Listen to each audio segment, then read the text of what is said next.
வணக்கம். அனைவருக்கும் அன்பான காலை வணக்கம்.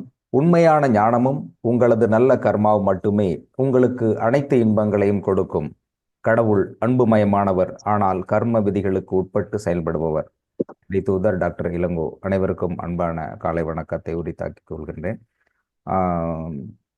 அதாவது கர்மாவை பற்றி பேசுகின்ற பொழுதும் வாழ்வியலை பற்றி பேசுகின்ற பொழுதும் ஒவ்வொரு நாளும் ஒவ்வொருவருக்கும் ஒவ்வொரு விதமான எண்ணங்கள் இருக்கு. இன்றைக்கு இது நிச்சயமாக நடக்க வேண்டும் அப்படிங்கிறது ஒரு எதிர்பார்ப்போடு தான் போயிட்டு இருக்கும்.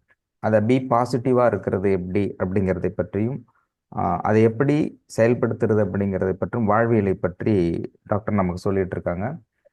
சீஃப் டாக்டர் வந்துட்டாங்க. வகுப்பு தொடரும். நன்றி.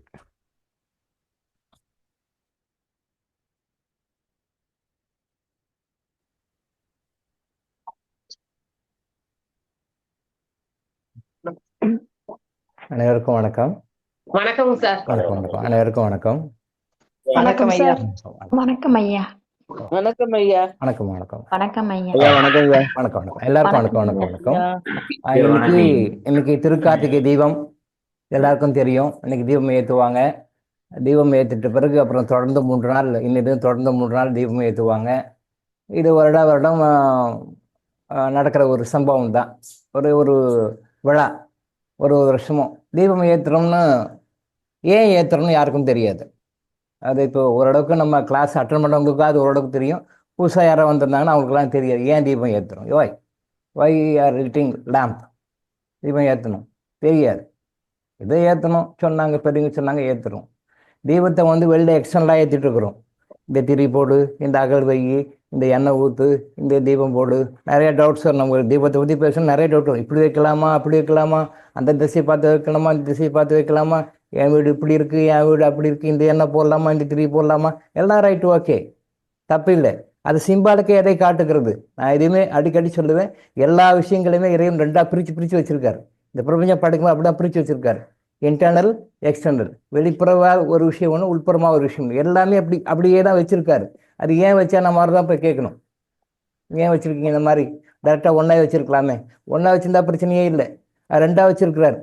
உட்புறமாக ஒன்று வச்சிருக்காரு, வெளிப்புறமும் ஒன்று வச்சிருக்காரு. அந்த உட்புற காரணம் ரெண்டுமே ஜாயின் பண்ணி தான் ஒரு ஃபங்க்ஷன் வச்சிருக்கிறார். எல்லா உலகத்தில் எல்லா செயல்பாடுமே அப்படி தான் இருக்குது. பட் நாம் வெளிப்புறம் மட்டுமே பார்க்குறோம்.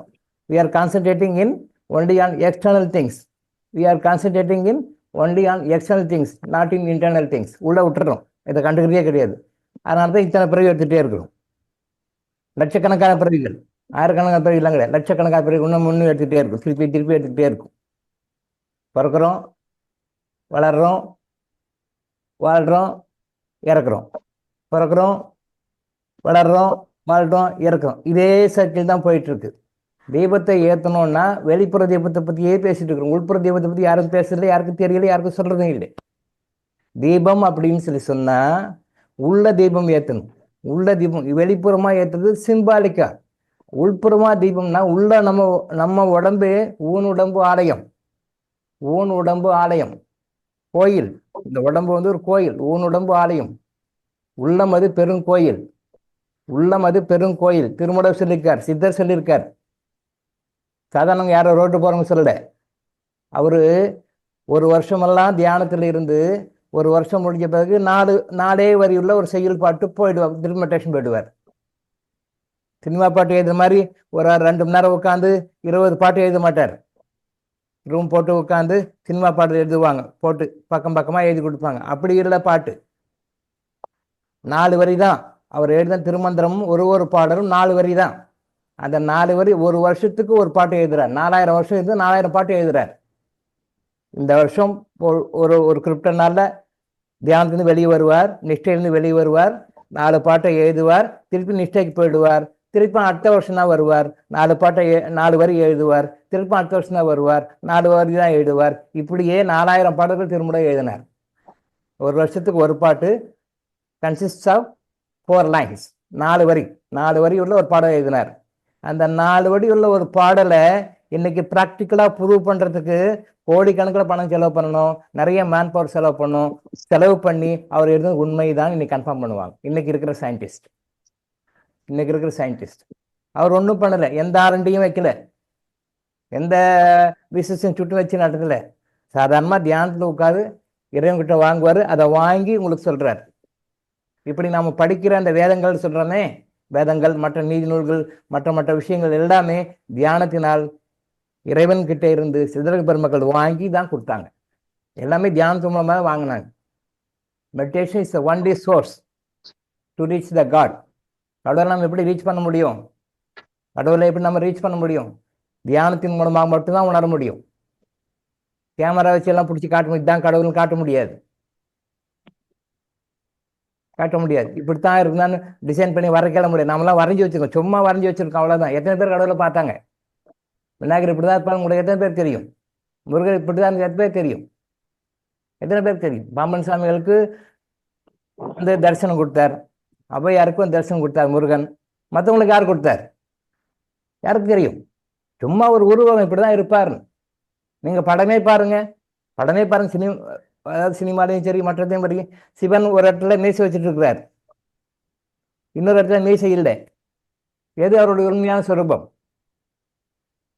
முருகர் படம் பாருங்க, ஒரு இடத்துல ராஜா வேஷம் போட்டிருப்பார், ஒரு இடத்துல கோமணம் கட்டிட்டு இருப்பார், ஒரு இடத்துல அப்படி ஹிப்பி மாதிரி விட்டு போட்டிருப்பார். படங்கள் பார்க்க முருகர் படம் ஒரு இடத்துல யங்கா இருக்கும், ஒரு இடத்துல இன்னொரு மாதிரி இருக்கும். முருகர் படமே 10 படம் நான் பார்த்துருக்கேன், நீங்க பார்த்துருப்பீங்கன்னு நினைக்கிறேன். 10 படம். அது எது உண்மையான முருகர்? எது உண்மையான முருகர்? இப்போ டாக்டர் இளங்கோ நான் இருக்கேன், இந்த எந்த ஆங்கிள் எப்படி போட்டோ பிடிச்சா நான் தான் இதே பேஸ் தான் வரும், வேற பேஸ் வராது.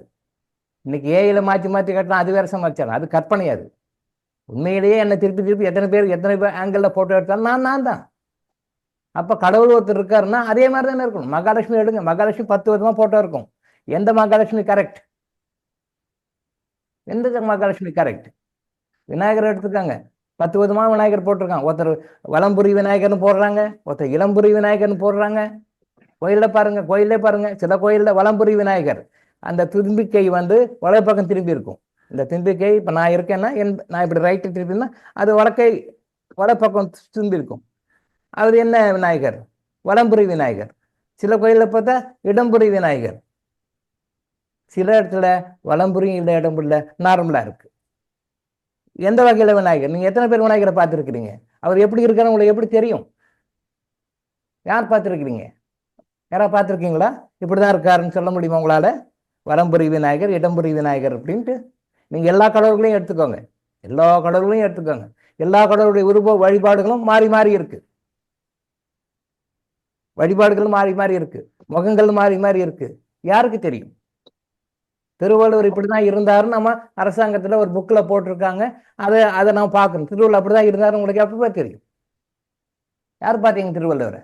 இல்லை, திருவள்ளுவர் யாருக்கும் தெரியாது, யாருக்குமே தெரியாது. தமிழ்நாடு அரசாங்கம் திருவள்ளுவருக்கு ஒரு உருவம் கொடுக்கணும்னு நினைக்குது. அப்போ ஒரு நோட்டிஃபிகேஷன் அனுப்புறாங்க, திருவள்ளுவருக்கு ஒரு உருவம் வேணும், அது உருவ வழிபாடா போடணும், அது உருவ மதிக்கிற மாதிரி ரெஸ்பெக்ட் கொடுக்க மாதிரி போடணும், நீங்க கொடுங்கன்றாங்க. ஒரு 10 பேர் வரைஞ்சி கொடுக்குறாங்க, தமிழ்நாடு கவர்மெண்ட் சப்மிட் பண்றாங்க. யாரு? ஆர்டிஸ்ட் ஒரு 10 பேர் சப்மிட் பண்ணி கொடுக்குறாங்க.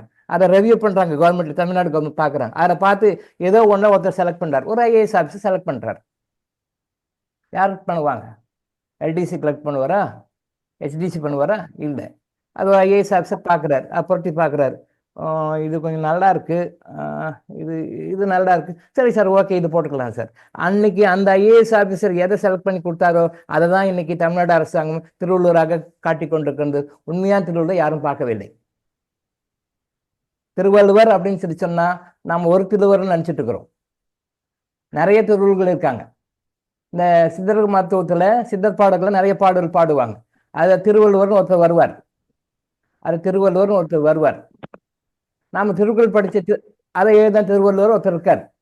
2 பேரும் வெவ்வேறு. என்னுடைய காலேஜில் மெடிக்கல் காலேஜில் படிக்கும் போதே, பிஎஸ்எம்எஸ் படிக்கும் போதே அவங்களுக்குள்ள கன்ஃபியூஷன், இது எப்படி திருவள்ளுவர்னு போட்டிருக்காங்க, திருக்குறள் சொன்ன திருவள்ளுவர் வேறையா, இது இந்த சித்தர்கள் பாடல் நிறைய இருக்கு, மருத்துவம் சம்பந்தப்பட்ட பாடல்கள் நிறைய எழுதியிருக்காங்க. அப்போ இது இந்த திருவள்ளுவர் வேறையா, ஒரு டிஸ்கஷன் நடக்குது.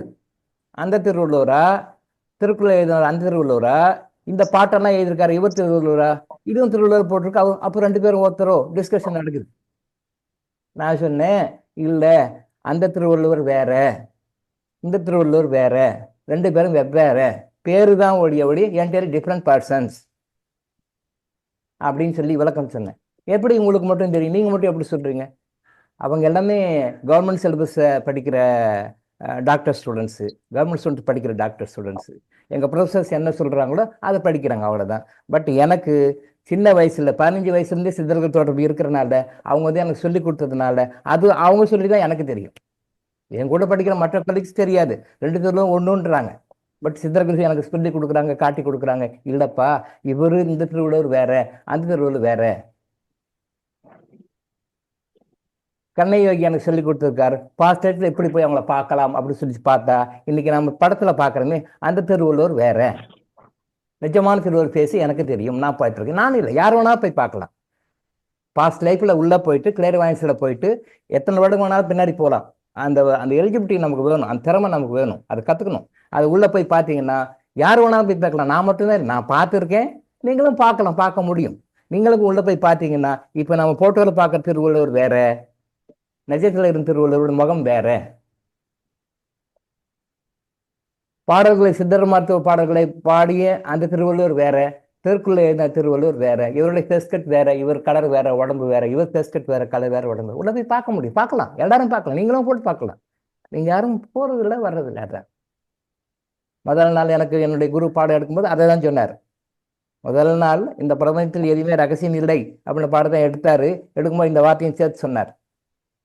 இது எல்லாராலையும் பார்க்க முடியும், எல்லாராலையும் தெரிஞ்சுக்க முடியும், ஆகாஷ கடை எல்லாரும் அப்ரோச் பண்ண முடியும், படத்தை போய் பார்க்க முடியும், ஃபியூச்சரையும் போய் பார்க்க முடியும், ஃபியூச்சரையும் போய் பார்க்க முடியும், ப்ரெசண்ட்டையும் பார்க்க முடியும், பாஸ்டையும் பார்க்க முடியும், எல்லாமே பார்க்க முடியும். இதை பார்க்க தெரிந்தவன் சித்தன், இதை பார்க்க தெரியாதவன் சாதாரண மனிதன் சொன்னார்.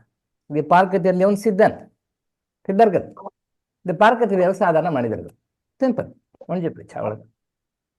ஸோ அந்த தீபம் அப்படின்றது வந்து உள்முகமாக நம்ம ஏற்றணும், வெளிமுகமாக ஏற்றுறதை பற்றி தான் பேசுறோம். உள்முகமாக ஏற்றணும். நம்மளுடைய மூச்சு காற்று தான் எண்ணெயும் திரியும், நம்முடைய மூச்சு காற்று தான் எண்ணெயும் திரியும். அந்த மூச்சு காற்று வழியாக உள்ள ஊனுடம்பு ஆலயம், உள்ளமது பெருங்கோயில், திருமூலர் சொன்ன மாதிரி இந்த உடம்புக்குள்ள உள்ள போகணும். கடை உள் கடை. நான் வெளியே பார்த்துக்கணும், உள்கடை. உள்ள கடந்து போனோம்னா தான் நாம யாருன்னு தெரியும், கடவுள் யாருன்னு தெரியும், நமக்கும் கடவுளுக்கு என்ன வித்தியாசம் தெரியும், நமக்கும் கடவுளுக்கு என்ன ஒற்றுமையும் தெரியும். நாம யாரு, கடவுள் யாரு, நமக்கும் கடவுளுக்கு என்ன ஒற்றுமை இருக்கு, நம்ம கடவுளுக்கு என்ன வேற்றுமை இருக்கு. What are the differences between as. நமக்கும் அவருக்கு என்ன வித்தியாசம் தெரியும், நமக்கு அவருக்கு என்ன ஒத்துமை இருக்குன்னு தெரியும். அது தெரியல யாருக்குன்னு. சும்மா விளக்கு ஏற்றி தீபத்தை போடு, அரோகரா போடு. இன்னைக்கு அதே அமகலம் தான் நடக்கும் திருவண்ணாமலையில். நம்ம குரூப்ல யாரோ போட்டிருந்தாங்க, ஜிஆர்னு நினைக்கிறேன். வருஷம் கோயிலுக்கு போகிறோம், கூட்டத்தில் அடிபடுறோம், பிரசாதம் வாங்குறோம், சாப்பிட்றோம், தீபம் ஏற்றுறோம் அப்படின்ற மீனிங்கில் அது அந்த கருத்து இருந்தது. அது சரியான கருத்து. அது வருஷம் கோயிலுக்கு போகிறோம், தீபத்தில் கலந்துக்கிறோம், கூட்ட நெரிசல் அடிபடுறோம், உதப்படுறோம், அரோகரான்றோம், அவங்க கொடுக்குற பிரசாதத்தை வாங்கி சாப்பிட்றோம். இதான் நடக்குது, வேறு என்ன நடக்குதுன்ற மாதிரி ஒரு கருத்து போட்டுதான். 100% கரெக்ட். 100% இல்லை, 1000% கரெக்ட், 2000% கரெக்ட், 10,000% கரெக்ட். இதான் நடக்குது. வருஷம் கோயிலுக்கு போகிறோம், வருஷம் கூட்டத்தை அடிபடுறோம், வருஷம் தீபத்தை பார்க்குறோம், அரோகரான்றோம், ரைட்டு, அவங்க ஏதோ கொடுக்கலாம், பிரசாத் சாப்பிட்டு வரோம். இதான் நடக்குது, ரொட்டீனாக நடக்குது. என்ன இம்ப்ரூவ்மெண்ட் கண்டோம்? What is the improvement in our life after attending this function? இந்த ஃபங்க்ஷனுக்கு அட்டன் பண்ண பிறகு என்ன பண்ணணும்? லட்சக்கணக்கான பேர் போவாங்க, இன்னைக்கு லட்சக்கணக்கான பேர் போவாங்க. அந்த மீடியா பர்சன்ஸ் எல்லாம் போவாங்க, அவங்க ஒரு ஸ்டேஜ் போட்டு கமெண்ட் அடிப்பாங்க. இறைவன் அப்படி வந்தார், இப்படி வந்தார், இப்படி போனார், ஜோதியாக வந்தார், அதை வந்து ஆளாருக்கு ஒருத்தர் ஒரு போட்டுட்டு இருப்பாங்க. ஒரே அமக்கலமாக இருக்கு. நீ மத்தியானம் ஆரம்பிச்சோன்னா நைட்டு தீபம் ஏற்றி முடிக்கிற வரைக்கும் ஒருத்தரும் ஒரு கமெண்ட் அடிப்பாங்க. கமெண்டர்ஸ் வருவாங்க, மாறி மாறி வருவாங்க, கமெண்டேட்டர்ஸ் மாறி மாறி சொல்லிட்டு இருப்பாங்க. இது வருஷம் நடக்கிறது தான். என்ன முன்னேற்றம் கண்டோம், என்ன லெசன் கற்றுக்கிட்டோம், இதுலேருந்து நம்ம என்ன தெரிஞ்சுக்கிட்டோம், நம்ம லைஃப்பில் என்ன அப்ளை பண்ணோம்? நத்திங். அவன் இல்லை. பிறவி எடுத்துட்டே இருக்க வேண்டியதுதான். உண்மையான ஞானம், உலகத்தில் இருக்கிற தர்மத்திலேயே பெரிய தர்மம் ஞான தர்மம் தான், ஞானம்தான். உலகத்திலே என்ன நீங்கள் தானம் கொடுத்தாலும், என்ன தர்மம் கொடுத்தாலும், எல்லாத்தோட ஹையஸ்ட் ஞானம் தான். அந்த ஞானம் இருந்தால் அவன் எல்லாத்தையுமே டேக்கர் பண்ணி வெளியே வந்துடுவான். ஞானம் இருந்தால் எல்லாத்தையும் டேக்கர் பண்ணிட்டு வெளியே வந்துடுவான். அந்த ஞானம் இங்கே தர்மமாக கொடுக்கப்படுகிறது, காசுக்காக கொடுக்கப்படவில்லை. ஃபீஸுக்காக கொடுக்கப்படுகிறது, தர்மமாக கொடுக்கப்படுகிறது. அந்த ஞான தர்மத்தை கூட வாங்கிக்கிறதுக்கு எத்தனை பேர் வந்திருக்கீங்க? 79 பேர் வந்திருக்கீங்க. ஃப்ரீயாக தான் கொடுக்குறோம், ஆனால் 79 பேர் முன்னாடி வந்து நிற்கிறீங்க, மற்றவங்க வரல. என்ன காரணம்? என்ன காரணம்? அவங்களுக்கு கொடுப்போன்னா அவ்வளோதான், அவ்வளோதான். அவங்க எவ்வளோ வாங்கணுமோ அவ்வளோதான் வாங்கிக்குவாங்க, அதுக்கு தான் வருவாங்க அவங்க. ஸோ தீபத்தை ஏற்றுங்க, தொடர்ந்து 3 நாள் ஏற்றுங்க, தப்பில்லை. தொடர்ந்து ஏற்றுங்க. அந்த தீபம் முடிஞ்ச பிறகு நான் ஏற்கனவே சொல்லியிருக்கேன், சேரிட்டி பண்ணணும்னு சொல்லியிருக்கேன். அந்த சேரிட்டி பற்றி தான் பேசிட்டு இருக்கிறோம். பட் இருந்தாலும் வேறு வேறு விஷயங்களை அனலைஸ் பண்ணி பேச வேண்டியதாக இருக்குது. அது எதுவும் நம்ம டிவேட் ஆகலை. இருந்தால் வரோம். நம்ம சேரிட்டி பண்ணணும். தீபத்துக்காக பண்ணும் பொழுது தீபம் ஏற்றி அந்த 3 நாள் முடித்த பிறகு எடுத்தாலும் ஆஃப் பண்ணி திருப்பி தூக்கி வச்சிடறோம். திருப்பி அடுத்த திருக்கார்த்திகை தீபத்தை அடுக்க அகல் விளக்க தேடி எடுப்பாங்க இருக்காங்க. தர்மம் பண்ணணும். தர்மம்னு சொல்லியிருக்கோம், 2 விஷயம் சொல்லியிருக்கோம், ரெண்டு மீனிங் சொல்லியிருக்கோம். தர்மம் அப்படின்னு சொன்னால் இதனுடைய கட்டளைகள், அது தர்மம். அதில் உள்ள சப்செக்ஷனாக வந்தால் கொடுக்குற சேரிட்டியும் தர்மம். அது பேர் வேற வச்சிருக்கலாம், அது இறைவன் அப்படி ஒரு பேர் வச்சுட்டாரு, நம்மளும் அப்படி அந்த பழக்கத்தில் வந்துட்டோம். நம்ம இங்கே 2 பற்றியும் பேசுகிறோம். இறைக்கட்டளை என்கின்ற தர்மத்தை பற்றியும் பேசுகிறோம், சேரிட்டி என்கின்ற தர்மத்தை பற்றியும் பேசுகிறோம். அந்த இறைக்கட்டளை என்ற தர்மம் சொல்லுது, தர்மத்தை நீ காப்பாற்றினால் தர்மம் உன்னை காப்பாற்றும். தர்மத்தை நீ காப்பாற்றினால் தர்மம் உன்னை காப்பாற்றும். இன்னைக்கு நம்ம யாரும் தர்மத்தை காப்பாற்றுவது இல்லை, ஆனால் தர்மம் நம்மளை காப்பாற்றுது. இதுதான் விஷயம்.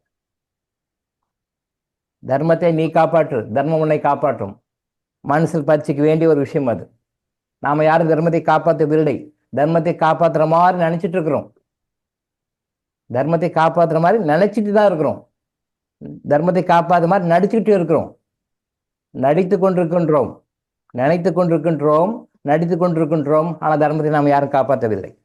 தர்மத்தை காப்பாற்றவில்லை ஏன் அப்படின்னு சொல்லி உதாரணம் எடுத்தோம்னா ஒரு 1000 உதாரணம் என்னால் சொல்ல முடியும்.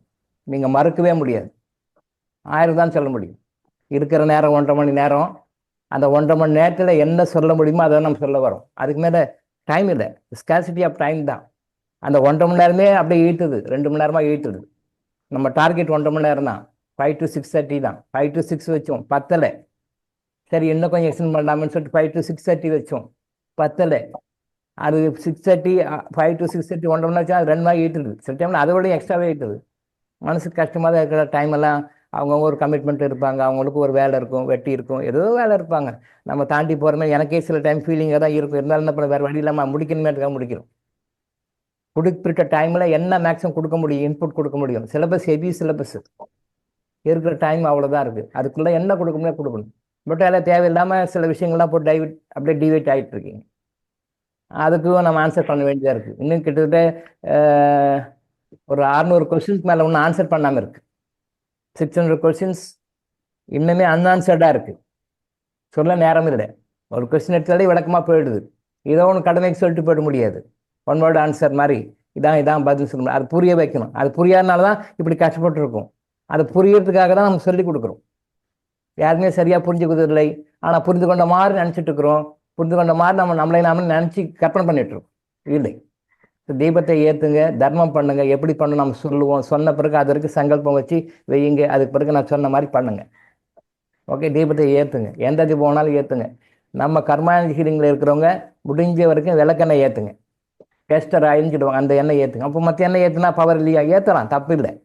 சில காரணங்கள் இருக்குது. அந்த காரணங்களுக்காக அதை பேச நேரம் இல்லை. முடிஞ்ச வரைக்கும் விளக்கெண்ணெய் ஏற்றுங்க. விளக்கெண்ணெய் கிடைக்கலையா பரவாயில்ல, வேற எண்ணெய் ஏற்றுங்க, தப்பு இல்லை. எந்த எண்ணெய் ஏற்றணும்? எந்த எண்ணெய் ஏற்றணும்? பஞ்சதீபம் எண்ணெய் மட்டும்தான் ஏற்றணும், மற்ற எண்ணெய்லாம் ஏற்றக்கூடாது. நான் சொன்னேன்ல, ஒரு சகோதரி பாமாயில் ஏற்றிட்டு இருந்தாங்க.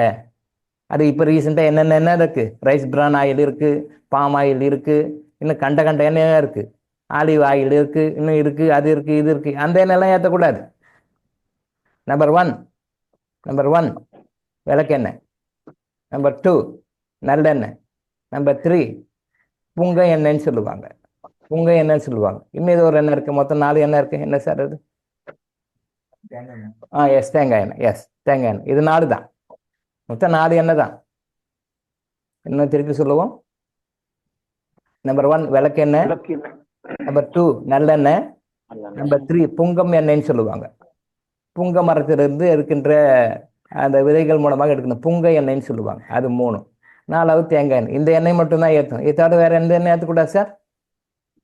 நான் பிஹெச்டி பண்ணும்போது நிறைய வீடுகளுக்கு ரிவ்யூ பண்ணும்போது சில பேர் பாம் ஆயில் ஏற்றிட்டு இருந்தாங்க, சில பேர் ரைஸ் பிரான் ஆயில் ஏற்றிட்டாங்க. அவங்களுக்கு தேவை எண்ணெய்னா ஏதோ ஒன்று எண்ணெய். அவங்களுக்கு இல்லை, அது ரொம்ப நெகட்டிவ் கொடுக்கும். இந்த 4 எண்ணெய் தான், இது கூட நெய் 5, அவ்வளோதான். பஞ்ச தீபம்னா இதுதான். பாருங்கள், அட்வர்டைஸ்மெண்ட் வந்துக்கும். நான் டிவி பார்க்குற பழக்கம் இல்லைன்னா எனக்கு தெரியல. இந்த தீபத்துக்காக அட்வர்டைஸ்மெண்ட் போட்டிருப்பாங்க நினைக்கிறேன், டிவியில் போட்டிருப்பாங்க. இந்த பஞ்ச தீப எண்ணெய் ஏற்றுங்க, தீபாவளி டைமில் வரும். தீபாவளி டைமில் இந்த இது ஏற்றுங்க, அது பெரிய மல்டி குரோர் பிஸ்னஸ். அது அந்த அந்த தீபாவளி சீசனில் மட்டுமே பல கோடிகளுக்கு வியாபாரம் பண்ணி லாபத்தை பார்த்துருவாங்க. அதே மாதிரி இப்பயும் அப்படி தான். திருக்கார்த்திகையும் போட்டிருப்பாங்கன்னு நினைக்கிறேன், எனக்கு தெரியல, அதுவும் போடுவாங்க. தீபம்ன்றது வந்து பஞ்சதீப எண்ணெய் அப்படின்னு சொன்னால் இந்த 4 எண்ணெயும் இருக்கணும். உண்மையான பசுனை இருக்கணும். இன்னைக்கு நம்ம உண்மையான பசுனையே கிடையாது. பசுனையும் பிராண்டில் போட்டால் பசுனை கிடையாது. பசுனைன்னு பிராண்டில் போட்டுட்டுன்னா அது நானும் பசுனை தான் வாங்கியிருப்பேன். நான் 15 வயசுலேயே தொழிலதிபராக மாறிட்டதுனால, தொழிலதிபராக இருக்கிறனால, இண்டஸ்ட்ரீஸாக இருக்கிறனால அதெல்லாம் உண்மையான பசுனை இல்லைன்னு எனக்கு தெரியும். இல்லைன்னா எனக்கும் தெரியும், இண்டஸ்ட்ரி ஃபீல்டில் இருக்கிறனால எனக்கு தெரியும் அது உண்மையான பசுனையா இல்லையான்னு எனக்கு தெரியும். இல்லைன்னா நானும் உங்களை மாதிரி தான் சாதம், ஓ பசுனை, சூப்பர் பசுனை, அழகா அப்படி நான் வாங்கிப்பேன். அக்மார் பசுனை, அதெல்லாம் பசுனைலாம் கிடையாது. பசுனைன்னா உண்மையிலே என்ன இலக்கம் வருதுன்னா காராம் பசுனை. காராம் பசுனை என்னன்னு யாருக்கு இன்னைக்கு இருக்க ஜென்ரேஷன் தெரியாது. உண்மையான நாட்டு மாடு, நம்ம இந்தியன் கவ், சுதேசி கவ். இந்த உண்மையான நாட்டு மாடு தான் காராம் பசு. அந்த காராம் பசுனுடைய பால் உடம்புல இருக்கிற அத்தனை நோய்களையும் போக்கும். நீங்க எதுக்கெல்லாம் அந்த பாலை பயன்படுத்துங்க, அத்தனை எதுக்கெல்லாம் பயன்படுத்து, அங்க இருக்கின்ற நெகட்டிவ் விஷயங்கள், தோஷங்கள்லாம் போகும். பால் மட்டும் அனிமல் கிங்டம் தான் வருது. ஆனா இந்து தர்மம் பாலை வந்து தெய்வீகமாக மதிக்கிறது. அது தாவர உணவாக, தாவர கிங்டம்ல இருந்து, அனிமல் கிங்டம் இல்லை, வெஜிடபிள் கிங்டம்ல இருந்து வந்த மாதிரி அது ஹானர் பண்ணுது. அதுக்கு அவ்வளோ மரியாதை கொடுக்கு. அவ்வளோ ஸ்பெஷாலிட்டி இருக்கு உண்மையான காராம்பஸுக்கு. ஆனால் நம்ம உண்மையான காராம்பஸ் எல்லாம் இல்லை. இப்போ கலப்பின மாடு வச்சிருக்கிறோம். சரி, அட்லீஸ்ட் கலப்பின மாடாது, அந்த பசுவாது பரவாயில்ல, அது எருமை நெய் கலந்துருவாங்க. எருமை நெய் தவறு கிடையாது, அது சில மருத்துவங்களுக்காக தேவைப்படுது. எருமை நெய்யோ எருமை பாலோ தவறு கிடையாது. அது சில காரணங்களுக்காக, சில மருத்துவ குணங்களுக்காக எருமை நெய் தேவைப்படும். சில மருந்துகளை எருமை நெய்ல சாப்பிடணும், சில மருந்துகளை எருமை பாலில் தான் சாப்பிடணும். அது சில மருந்துகள் இருக்கு. பொதுவாகவே பசுமை, பசு வெண்ணெய், பசு சம்மந்தப்பட்டதான். இன்னைக்கு நம்ம பசு வெண்ணெய் நம்ம வாங்குறது எல்லாமே கலப்படம் தான். எருமை பாலும் பசும்பாலும் கலந்து அது வருகின்ற நெய் தான். தீபத்துக்கு வந்து பசு நெய் தான் போடணும், எருமை நெய் போடக்கூடாது. ஆனால் இன்னைக்கு நம்ம அதை கலந்து தான் போடுறோம். நன்மை எப்படி கிடைக்கும்?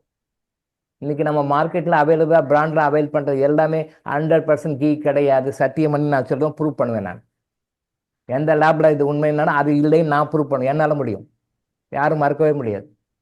சும்மா சொல்லிட்டுக்கலாம் நாம் பாட்டுக்கு உண்மையான பசுனை, வேறு வழியெல்லாம் இல்லாமல் ஏதோ யூஸ் பண்ணிட்டுருக்கோம், அவ்வளோதான். பசுனையெல்லாம் கிடையவே கிடையாது. அந்த பசு உங்களால் கொடுக்க முடியாது, நீங்களும் வாங்க முடியாது, ரொம்ப ரேர். அப்படியே பசுமாடு நெய் கொடுத்தா நீங்கள் வாங்க மாட்டீங்க. பிகாஸ் ரேட் ரொம்ப ஜாஸ்தி. அது எப்படி கிலோ இந்த விலைக்கு கொடுக்குறான், என்ன இதுதான் பசுனை நீங்கள் வாங்க, அந்த ரேட் கொடுத்து ஐயோ இதெல்லாம் வாங்க. உண்மையான பசுனை நீங்கள் வாங்க மாட்டீங்க. ஆனால் அதை விட்டுட்டு, அந்த நோய் கொண்டு போகிறத விட்டுட்டு உங்கள் நோய் வர வச்சு ஹாஸ்பிட்டலில் போய் லட்சக்கணக்கு செலவு பண்ணிட்டுருக்கீங்க. அது வேறு. அது லட்சக்கணக்கு செலவு பண்ணி சந்தோஷமாக செலவு பண்ணுங்க, ஆத்மாத்தான் செலவு பண்ணுங்க. பரவாயில்ல, டாக்டர் கேட்குறாரு, பரவாயில்ல ஆப்ரேஷன் பண்ணணும்னு சொல்கிறார், பரவாயில்ல ஐசியூ அட்மிட் பண்ணணும்னு சொல்கிறார், பரவாயில்ல இவ்வளோ ஃபீஸ் கட்டணுன்றார், பரவாயில்ல அமெரிக்காவில் இந்த மருந்து வாங்கி அதுக்காக கட்டணும். இதெல்லாம் சந்தோஷமாக செய்வீங்க. பட் உண்மையான பசுமாட்டு நெய் நீங்கள் வாங்கினா வாங்க மாட்டீங்க. ஐயோ இவ்வளோ வேலை சார், ஐயோ வேணாம். உண்மையான எண்ணெய் நீங்கள் இதை வாங்கணும்னா அதை வாங்க மாட்டீங்க. ஐயோ இது இன்னும் வேலை வாங்க மாட்டேங்க. கலப்படை எண்ணெயை வாங்குவீங்க, லிட்டராக ஏற்றுவீங்க. அது ஏற்றுவீங்க, சந்தோஷமாக ஏற்றுவீங்க. ஏன்னா விலை கம்மி சார். அது உண்மையான எண்ணெய் இல்லைன்னு உங்களுக்கு தெரியாது. மினரல் ஆயில் கலந்த எண்ணெய்னு உங்களுக்கு தெரியாது. மினரல் ஆயில் கலந்த எண்ணெய் ஏற்றினா உங்களுக்கு என்ன நன்மை கிடைக்கும்? அதனால் லாஸ்ட் மந்த் கிளாஸில் கூட சொன்னேன், நீங்கள் நெய் தீபம் கோயிலில் போயிட்டு கண்டாமினேட் பண்ணுறீங்களே, பொல்யூஷன் எல்லாம் கெடுக்குறீங்களே, அந்த நெய் வாங்கிட்டு போய் வீட்டில் ஒரு நாளைக்கு வீட்டில் சமையலுக்கு யூஸ் பண்ணி பாருங்கள். 24 ஹவர்ஸில் நீங்கள் என்ன பண்ணுவீங்க? டிப்ஸ் ஏற்ற நிலைமைக்கு போயிடுவீங்க. கிண்டலாகவே நான் சொன்னேன், அதை ஒரு நாளைக்கு போயிட்டு நீங்கள் சமையல் செஞ்சு பாருங்கள். நீங்கள் அடுத்த 24 ஹவர்ஸ் டிப்ஸ் ஏற்றுற நிலைமை போகிறீங்களா, ஐசியூ அட்மிட் பண்ணாங்க இல்லையா பாருங்கன்னு சொன்னேன். கண்டிப்பாக நடக்கும். ஒன்று ஐசி யூனிட்டு, இல்லைன்னா ட்ரிப்ஸ் கண்டிப்பாக முதல்ல போனோன்னா ட்ரிப்ஸ் தான். சிலை ஏற்றிடுவாங்க. அதுக்கு பிறகு ஐசி யூனிட் தான் இந்த நெய். அப்போ கோயிலில் போய் ஏற்றி கண்டாமினேட் பண்ணுறோமே, அது நமக்கு நெகட்டிவா பாசிட்டிவா? அது நெகட்டிவ் கர்மா தான் நமக்கு. எத்தனை பேர் கோயிலில் போய் ஏற்றிட்டு இருக்காங்க இன்னைக்கு? பக்கா கெமிக்கல் பேரஃபின் வேக்ஸ், அது அவங்களும் விற்கிறாங்க, நீங்களும் வாங்கி ஏறி விடுறீங்க. மனசுல போய் நினைச்சு கையெடுத்து கும்பிட்டா போதும். கற்பூரம் ஏற்ற தேவையில்லை, பொல்யூட்டட். நீங்க எல்லா பஞ்சபூதங்களையும் பொல்யூட் பண்றீங்க. தீபம் ஏற்றன்ற பேர்ல, பக்தின்ற பேர்ல ஒரே அமக்களம் தான். எங்க பார்த்தாலும் தீபம் தான். உள்ள தீபத்தை ஏற்றணும். கிறிஸ்டல் மெடிடேஷன், கிறிஸ்டல் தியானம் பண்ணீங்கன்னா அதை மாதிரி ஒரு பெரிய தீபம் ஏற்றுறது எதுவுமே கிடையாது. கிறிஸ்டல் தியானம் பண்றீங்களா, கிறிஸ்டல் மெடிடேஷன் பண்றீங்க, தீபம் ஏத்துறீங்க, உள்ள தீபம் ஏத்துறீங்க, அந்த தீபம் அப்படியே தொடர்ந்து எரியும். நீங்க உயிரோட இருக்கிற வரைக்கும் மூச்சு காத்து வழியா உள்ள போயிட்டே இருக்கு, தீபம் உள்ள ஏற்றும். இந்த தீபத்தை நீங்க ஏத்த நீங்க ஹையர் லெவலுக்கு போவீங்க. நீங்க அதை விட்டு திருவண்ணாமலைக்கு டிக்கெட் போட்டு ட்ரெயின் புக் பண்ணி ஃப்ளைட் புக் பண்ணி திருவண்ணாமலைக்கு எங்கெங்கிருந்தோ திருவண்ணாமலைக்கு வந்து அந்த கூட்டத்தை போய் இடிபட்டு ஓதப்பட்டு நசுங்கி அரோகரா அண்ணாமலைக்கு அரோகரா போட்டு தீபத்தை பார்த்து ஒன்றும் ஆக போறது இல்லை. நத்திங். இதை தான் பழக்கமாக பண்ணுறேங்க. அதைத்தான் நிறைய அமெண்ட்மெண்ட்ஸ்னா வந்து இப்போ இந்த அமெண்ட்மெண்ட் மட்டும் இல்லை, ஒரு மதம் ஒரு அமெண்ட்மெண்ட்டு தான். உலகத்தை நிறைய மதங்கள் இருக்கு. நம்ம பெரும்பாலும் மேஜராக இருக்கிற மதங்களை பற்றி மட்டும் சொல்லியிருக்கிறோம். மேஜராக இருக்கிற மதங்களை பற்றி சொல்லிக்கிறோம். கடைசியில் latest amendment done by the God அப்படின்னு சொல்லிட்டு கர்மானி ஹீலிங்கை சொல்கிறோம். Latest amendment, very latest amendment கர்மானி ஹீலிங். பட் இதுக்கு முன்னாடி ஒரு மதங்கள் கூட, சீக்கிய மதம் இருக்கு, சமண மதம் இருக்கு, புத்த மதம் இருக்கு, எல்லா மதங்களுமே இருக்கு. எல்லா மதங்களுமே ஒரு அமெண்ட்மெண்ட் தான். எல்லாமே ஒரு சட்ட தீர்த்தம் தான். தீர்த்தி கடைசியில கொண்டு விட்டுருக்காங்க. ஏன்? மக்களுக்கு அது புரிவது இல்லை, மக்களுக்கு தேவை பூர்த்தி செய்ய முடியல, அதுக்காக சட்டங்கள் மாற்றப்படுகின்றன. புத்தர் கூட சொல்லுவார், எங்கேயும் கடவுளோட வார்த்தை எங்கேயும் யூஸ் பண்ணிக்க மாட்டேன். நல்லா பாருங்க, புத்தருடைய போதனைகளை படிச்சு பாருங்க, தம்மபதம் பாடுங்க, தம்மபதம் படிச்சு பாருங்க, புத்தருடைய போதனைகள்லாம் பாருங்க, எங்கேயும் கடவுள்ன்ற வார்த்தை யூஸ் பண்ணியிருக்க மாட்டார். நல்லா பாருங்க, இன்னொரு தடவையா திருப்பி பாருங்க. கடவுள், காட் அப்படின்ற வேர்டை எங்கேயுமே புத்தர் யூஸ் பண்ணியிருக்க மாட்டார். கர்மா பத்தி தான் பேசுவார்.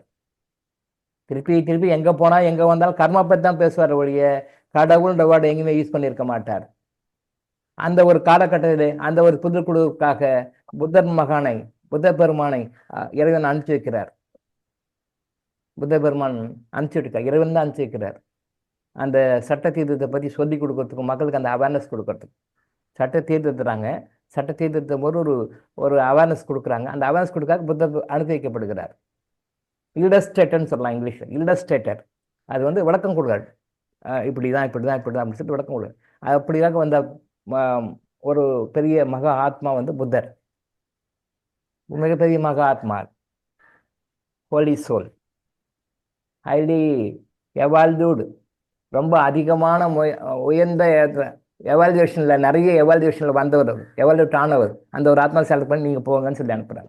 அவர் வந்து சொல்கிறார், கடவுள்ன்ற வார்த்தை எங்கேயுமே யூஸ் பண்ணி வைக்க மாட்டார், கர்மா பற்றி மட்டும்தான் பேசுவார். 8 வகையான வழிகள் சொல்லுவார். 8 வகையான வழிகள் சொல்லுவார். கட்டந்து வெளியே வரத்துக்கு என்ன காரணம்னு சொல்லுவார். எல்லாமே 8 வழி பாதைன்னு சொல்லுவாங்க. 8 வழி பாதைன்னு சொல்லுவாங்க. அதையெல்லாம் கூட நம்ம கர்மானுகீரங்களை நம்ம சொல்லிக் கொடுக்கணும். கர்மானுகீரங்களை அதை பற்றிய சப்ஜெக்டும் வருது.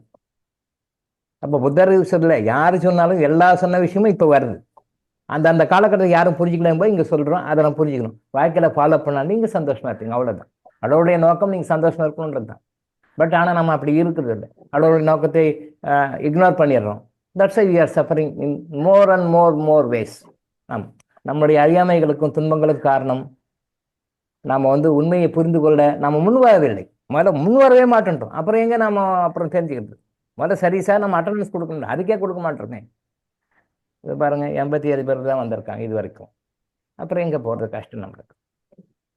இதே தான். ஸோ தீபத்தை ஏற்றுங்க. இன்டர்னல் தீபம் அப்படின்றது ஒன்று இருக்குது.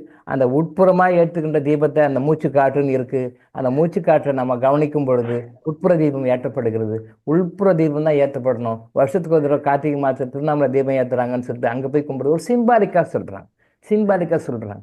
உள்புற தீபம் ஏற்றணும். டெய்லி கிறிஸ்டல் மெடிடேஷன் பண்ணுங்க, கிறிஸ்டல் யோகா பண்ணுங்க. இதை பண்ண உங்களுடைய தீபம் ஏற்றப்படும். இதை நீங்கள் ப்ராக்டிஸ் பண்ண கிறிஸ்டல் மெடிடேஷன் கூட தேவையில்லை. கிறிஸ்டல் யோகா கூட தேவையில்லை. 2 நாளைக்கு வந்துடலாம். நீங்கள் அந்த நேரத்துக்கு வந்துடலாம், வர முடியும், கண்டிப்பாக வர முடியும். இது வந்து ஸ்டார்டிங் ஸ்டேஜ் தான், ஏணிப்படி தான். ஏணியில் ஏறின பிறகு ஏணி தேவையில்லை, மேலே போயிட்டீங்கன்னா அப்புறம் ஏணி தேவையில்லை, நாட் நெசசரி. கிறிஸ்டல் தியானமும் கிறிஸ்டல் மெடிடேஷனும், கிறிஸ்டல் தியானம் கிறிஸ்டல் மெடிடேஷன் சொல்கிறோமே, அதுவும் கிறிஸ்டல் யோகாவும் கூட ஒரு குறிப்பிட்ட காலகட்டம் வரைக்கும் தான், லைஃப் லாங் பண்ணணுன்ற அவசியம் இல்லை. நீங்கள் அந்த லெவலுக்கு போயிட்டீங்கன்னா இது கூட தேவையில்லை.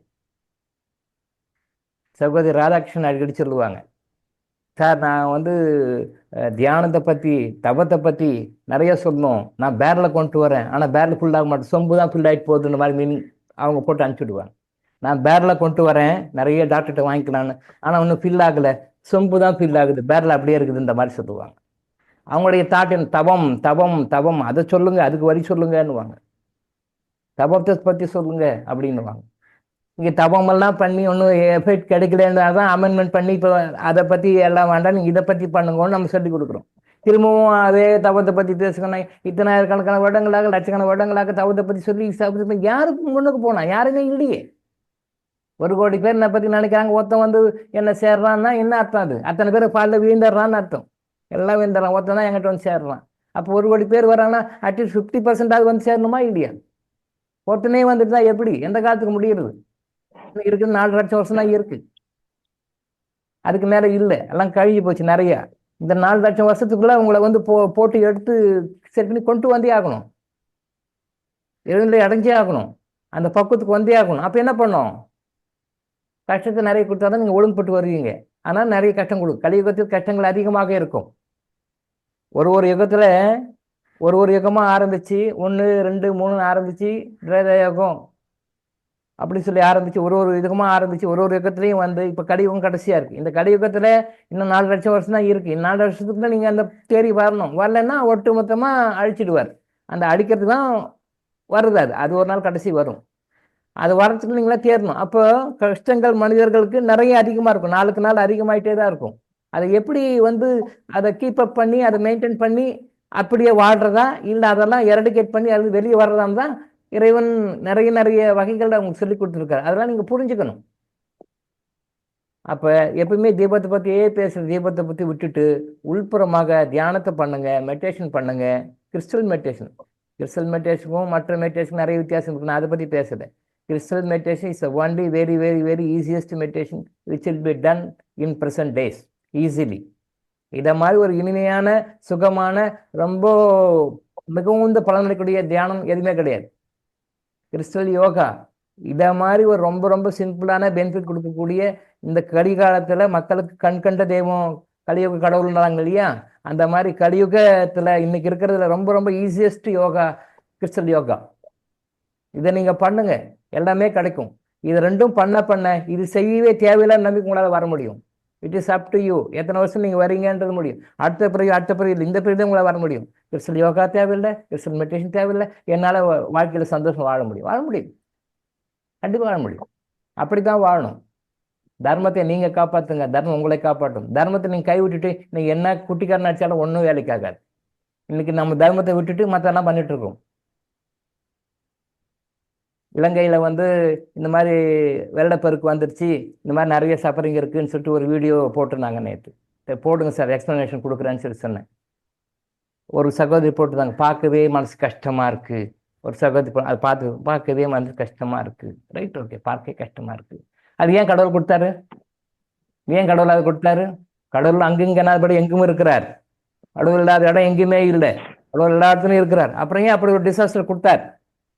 அந்த ரிசர்ச் நேற்று அப்படியே போட்டு பார்க்கும்பொழுது, நாளைக்கு ரிவ்யூ போடணும் சார், பார்க்கும்போது ஆர்எம்பி சார் போட்டு ஒரு வார்த்தை சொன்னார், சரியான வார்த்தை அது. சார், இதில் யாரும் கஷ்டப்படுற மாதிரியே ஒன்றும் தெரியலையே, எல்லாமே அப்படியே ஃபோட்டோ போட்டிருக்காங்க, இது கவர்மெண்ட் போட்ட வீடியோ சார்னார். அருமையாக கரெக்டான பாயிண்ட் அது. அது கவர்மெண்ட் போட்ட வீடியோ. அந்த வீடியோவில் நெகட்டிவான ஆஸ்பெக்ட் எதுவுமே காட்டல. கவர்மெண்ட் என்றைக்குமே அப்படி தான் ஹைட் பண்ணும். அது எத்தனை பேர் அடிச்சுட்டு போனாங்க, எத்தனை பேர் மறந்துட்டு போனாங்க, எவ்வளோ டிசாஸ்டர் நடந்தது, எவ்வளோ ஹியூமன் சஃபர் ஆனாங்க, எவ்வளோ டேமேஜ் ஆச்சு அப்படின்றத கவர்மெண்ட் காட்டாது. ஏன்னா காட்டாது, அது இப்படி இருக்குது அப்படி மட்டும்தான் காட்டுது, மற்ற காட்டல. இது எல்லா கவர்மெண்ட்டும் செய்கிற வேலை தான். சிலோன் கவர்மெண்ட் மட்டும் இல்லை, எல்லா நாட்டு கவர்மெண்ட் பண்ணுற வேலை தான் அது. என்றைக்குமே நெகட்டிவ் அவ்வளோ எம்போஸ் பண்ணி காட்ட மாட்டாங்க. அதுக்கு பல காரணங்கள் இருக்குது, அது பேசின அரசியல், அது நமக்கு வேண்டாம். அந்த ஒரு கிளம்பிட்டி வர்றதுக்கு காரணம் என்ன? முழுக்க முழுக்க நாம தான் காரணம். இப்போ டைம் இல்லை, அடுத்தடுத்த வகுப்பில் நாம் சொல்லுங்க. இந்த கிளம்பிட்டி வர்றதுக்கு நாம தான் காரணம், முழுக்க முழுக்க நாம மட்டுமே தான் காரணம், இறைவன் காரணம் இல்லை. நாம என்ன தப்பு பண்ணாலும் இந்த மாதிரி கிளம்பிட்டி வருது. ஏன் புயல் வருது, ஏன் வெள்ளம் வருது, ஏன் இந்த மாதிரி பெரிய டிசாஸ்டர் வருது, ஏன் மிகப்பெரிய பனி புயல் வருது? எல்லாத்துக்குமே முழுக்க முழுக்க நாம் மட்டுமே தான் காரணம், நம்முடைய தவறுகள் மட்டும்தான் இது காரணமாக இருக்குன்னு நான் கேஸ் பை கேஸ் அவங்க ப்ரூவ் பண்ணி சொல்றேன். உங்களால் மறுக்கவே முடியும். அது வரைக்கும் இது ஐயோ கடவுள் சோதனை பண்றாரு, இப்படி பண்றாரு, அப்படி பண்ண சொல்றீங்க. அந்த கேஸை நான் எடுத்து லைன் பை லைன் அவங்க பிடிச்சி சொல்லும் போது தப்பு நம்ம கிட்டே இருக்குன்னு புரியும். நாம எப்படி தப்பே இல்லாம கரெக்டா பண்ணிட்டு இருக்கோம், தப்பே இல்லாம கரெக்டா பண்ணிட்டு இருக்கோம், பர்ஃபெக்டா பண்றோன்ட்டு நான் சொல்லி கொடுக்குறேன் உங்களுக்கு. அப்போ நம்ம அதை மாற்றிக்கணும், நம்மள மாற்றிக்கணும். இதை விட்டுட்டு நான் கோயிலுக்கு போகிறேன், சர்ச்சுக்கு போகிறேன், மாஸ்க்கு போகிறேன், மெக்கா போகிறேன், மதினா போகிறேன், இமயமலைக்கு போகிறேன், காசி போடுறேன், எங்கே போனாலும் வேலைக்கு ஆகாது, கஷ்டங்கள் தொடரும். நம்மளை மாற்றிக்கணும். நம்ம எப்படி மாற்றிக்கணும்னா சொல்லி கொடுக்குறோம், அதை கற்றுக்கோங்க. ஸோ தீபத்தை பற்றி முடிச்சு அடுத்த சப்ஜெக்ட் வருவோம். தீபம் ஏற்றுங்க, விளக்கெண்ணெய் ஏற்றுங்க. நெய் தீபம்ன்றது உண்மையான நெய் கிடைச்சதுன்னா அந்த நெய் ஏற்றலாம், உண்மையான நெய் கிடைக்காது இப்போ இல்லை. ஆனால் இப்போதைக்கு விளக்கெண்ணெய் மட்டும் ஏற்றுங்க, ஃபியூச்சர் நாம் அப்படி சொல்லுவோம். தொடர்ந்து 3 நாள் ஏற்றுங்க. எப்பயுமே தீபம் ஏற்றலாம், நல்ல விஷயம்தான். அதுக்காக செலவு பண்ணுற காசு உங்களுக்கு பல வகையில் இறைவன் திருப்பி கொடுத்துருவார். நீங்கள் தீபத்துக்காக செலவு பண்ணுற காசு, நீங்கள் தீபத்துக்காக மெனக்கிற டைமு, அந்த தீபத்துக்காக போடுற எனர்ஜி, இது எல்லாமே பல மடங்கு ஆசீர்வாதமாக உங்களுக்கு இறைவன் கொண்டு வந்து கொடுத்துருவார். எப்போ எக்ஸ்டெண்டாக ஏற்றும் போதே அந்த பலனெல்லாம் கிடைக்கும். அப்போ இன்டர்னலாக ஏற்றவங்க எவ்வளோ பலன் கிடைக்கும், உள்ள தீபம் ஏற்றவங்க எவ்வளோ பலன் கிடைக்கும், நிறைய கிடைக்கும். ஸோ உட்புறமாக எப்படி தீபம் ஏற்றுங்க அடுத்தடுத்த வகுப்புகளில் சொல்லுவோம். இப்போதைக்கு வெளிப்புறமாக அதை ஏற்றுங்க. ஒன்றை புரிஞ்சுக்காங்க, வெளிப்புறமாக ஏற்று ஒரு சிம்பாலிக்காக காட்டுறாங்க, உட்புறமாக ஏற்றணும், கிறிஸ்டல் மெடிடேஷன் பண்ணணும், கிறிஸ்டல் யோகா பண்ணணும். அது பண்ண இந்த தீபம் ஏற்றுறதுனால கிடைக்கிற நன்மைகள் பல மடங்கு கிடைக்கும். ஒரு சகோதரி வீடியோ போட்டுருந்தாங்க, இது இப்படி 4 ஏற்றுங்க, இந்த பரண தீபம் ஏற்றுங்க, இந்த வைகானச தீபம் ஏற்றுங்க, இந்த பஞ்சாயத்து தீபம் ஏற்றுங்க, எல்லாம் ஏற்றுங்க, 27 தீபம் ஏற்றுங்க அப்படின்னாங்க. ரைட், ஓகே, தப்பு இல்லை. எதுக்காக 27 தீபம் ஏற்றணும்? வாய் ஏன் 2 தீபம் ஏற்றினா என்ன, 27 தீபம் ஏன் ஏற்றணும் தெரியல. அவங்களை கேட்டால் அவங்களுக்கும் தெரியாது. வீடியோ போட்டாங்க, மெசேஜ் சொல்லிட்டாங்க, 4 விஷயம் ஏற்றணும், 4 நாள் தீபம் ஏற்றணும், இந்த தீபம் ஏற்றணும், இந்த தீபம் ஏற்றணும், இன்னைக்கு இது. ஏன் 4 நாள் தீபத்துக்கும் என்ன காரணத்துக்காக இது 4 நாள் ஏற்றணும், என்ன காரணத்துக்காக இந்த தீபம் ஏற்றணும் அவங்களை கேட்டு பாருங்க, தெரியாது. எல்லாம் சொன்னாங்க, நானும் சொல்றேன், நானும் யூடியூப் ஒரு வீடியோ போட்டேன், ஏற்றுங்க, அவ்வளோதான். உள்ள ரூட் காசு என்ன தெரியாது. 27 விளக்குங்க ஏற்றுங்க. பழைய தீபமாக இருந்தாலும் பரவாயில்ல, ஓகே, ரைட், தப்பு இல்லை. புதுசாக ஒரு 2வது ஏற்றுங்க, புதுசாக ஒரு 2 தீபமாவது புது விளக்காவது வாங்கி ஏற்றுங்க. ஏன் 2 தீபம் புதுசாக ஏற்றணும் கேட்டு பாருங்க. அவங்களுக்கு ஃபோன் போட்டு கேட்பாங்க, தெரியாது அவங்களுக்கு. சொன்னாங்க, நானும் சொன்னேன், எதுவும் தெரிஞ்சு சொன்னேன். 2 தீபம் எதுக்கு புதுசாக ஏற்றணும்? ஏன் பழைய தீபம் இருந்தால் பரவாயில்ல, ரைட், ஓகே. எந்த தீபம்னாலும் ஏற்றுங்க, புதுசா எல்லாம் ஒன்றும் கிடையாது. தீபம் ஏற்றினா போதும், நீங்கள் புதுசு தான் ஏற்றணும் கட்டாயமெல்லாம் கிடையாது. கடைசி டேமேஜ் ஆகி போச்சு, அழுக்காகி போச்சு, ரொம்ப டேட்டியாக இருக்குது, க்ளீன் பண்ண முடியல, இல்லை விசி விட்டுருக்குன்னா தூக்கி போடுங்க, அவ்வளோதான். புதுசாக தீபம் ஏற்றணும் கட்டாயமெல்லாம் ஒன்றும் கிடையாது. அவங்க சொல்ல 2 தீபமாக புதுசாக ஏற்றுங்க, ஓகே, தெரியாது அவங்களுக்கு ஆன்சர், ஏதோ சொல்லிட்டாங்க, அவ்வளோதான். புது தீபம் ஏற்றணும் கட்டாயமெல்லாம் ஒன்றும் கிடையாது. இருக்கிறத வச்சு ஏற்றுங்க, அவ்வளோதான். என்ன இருக்கிறத வச்சு ஏற்றுங்க. நீங்கள் இதுக்காக கம்பல்சரி புதுசு தான் வேணும், அங்கே ஓடு இங்கே ஓடு புதுசு வாங்கிட்டு அப்படிலாம் ஒன்றும் கிடையாது. 27 தீபம் ஏற்றுங்கன்றாங்க. ஏன் 27 தீபம் ஏற்றணும் கேட்டு பாருங்க. ஃபோன் அடிச்சு அவங்களுக்கு, அவங்க யூடியூப்ல அவங்க கான்டாக்ட் நம்பர் நான் ஃபோன் அடிச்சு கேட்டு பாருங்க. மேடம் நீங்கள் சொன்னிக்கிறீங்களே 27 தீபம், ஏன் தீபம் 27 தீபம் ஏற்றணும் மேடம் சொல்லி கேட்டு பாருங்க, தெரியாது. 27 தீபம் ஏன் ஏற்றணும்னா, ஒரு மனிதன் பிறக்கிறான், அழகிய நிலை அடையிறான். இந்த மனிதனாக பிறக்கும் பொழுது மொத்தம் எந்த உலகத்துல, எந்த நாட்டுல, எந்த கண்ட்ரியில, எந்த மதத்துல, எந்த இனத்துல கடவுளே இல்லை என்று சொல்கின்ற நாத்திகனாக பிறந்தாலும் சரி, 27 நட்சத்திரங்கள் தான் பிறந்தாகணும். இந்த 27 நட்சத்திரங்கள் தான் பிறந்து ஆகணும். இதை தவிர வேற இங்கே 28 நட்சத்திரம் பார்க்க முடியாது. 27 அஸ்வினியில் ஆரம்பிச்சு ரேவதியில் முடியும், அஸ்வினியில் ஆரம்பிச்சு ரேவதியில் முடியும். இந்த 27 நட்சத்திரங்கள் தான் பிறந்தாகணும், யாராக இருந்தாலும். கோட்டீஸ்வரனாக இருந்தாலும் சரி, அடுத்த வேலை சாப்பாட்டுக்கு அல்லல் படுற பிச்சைக்காரனாக இருந்தாலும் சரி, ஆணாக இருந்தாலும் சரி, பெண்ணாக இருந்தாலும் சரி, யாராக இருந்தாலும் இந்த உலகத்தில் நாத்திகவாதி, கடவுளே இல்லை என்று சொல்லுகின்ற நாத்திகவாதியாக இருந்தாலும் கூட, கடவுளே இல்லை என்று சொல்லி நாத்திகவாதி இருந்தாலும் கூட அவனும் இந்த 27 நட்சத்திரம் தான் பிறந்தாங்க. அப்போ இந்த 27 நட்சத்திரத்தில் பிறக்கிறோம். இந்த பிறந்து இந்த வாழ்க்கையில் உழண்டு வரும். பறவைகள் தோறும் உழண்டுக்கிட்டே இருக்கிறோம்.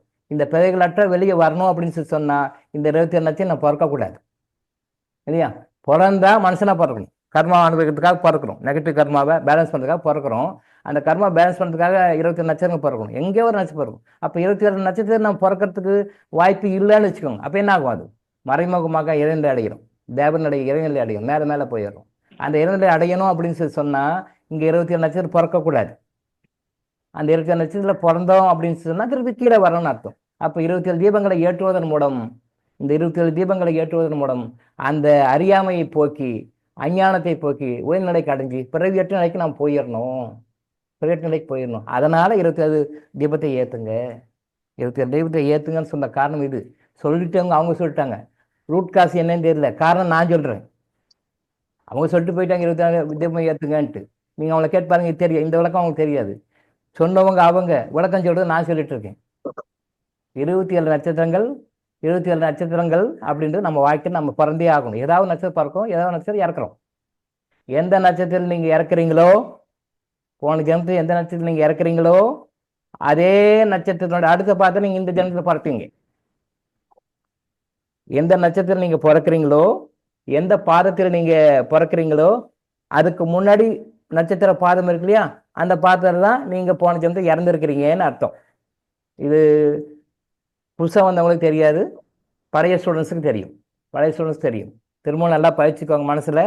நம்ம ஒரு நட்சத்திரத்தில் பிறக்கிறோம், ஏதோ ஒரு நட்சத்திரத்தில் பிறக்கிறோம், ஒரு பாதத்தில் பிறக்கிறோம். 1ஆம் பாதம், 2ஆம் பாதம், 3ஆம் பாதம், 4ஆம் பாதம். ஒரு நட்சத்திரத்தை 4ஆக பிரிச்சிருக்கிறாங்க. முதல் பாதம், 2ஆம் பாதம், 3ஆம் பாதம், 4ஆவது பாதம் பிரிச்சிருக்கிறாங்க. இந்த 4 பாதங்களை பிரிச்சிருக்கிறது காரணம் அதை சப்செக்ஷன் பண்ணுறாங்க, வேற ஒன்றும் இல்லை. அப்போது இப்போ நீங்கள் 3ஆம் பாதத்தில் பிறந்திருக்கிறீங்க. ஒரு எக்ஸாம்பிள் சொல்லுவோம். புரட்டாதி 3ஆம் பாதத்தை நீங்கள் பிறந்திருக்கிறீங்க அப்படின்னு சொல்லி சொன்னால், இந்த ஜென்மத்தில் நீங்கள் புரட்டாதி 3ஆம் பாதத்தை பிறந்திருக்கிறீங்க.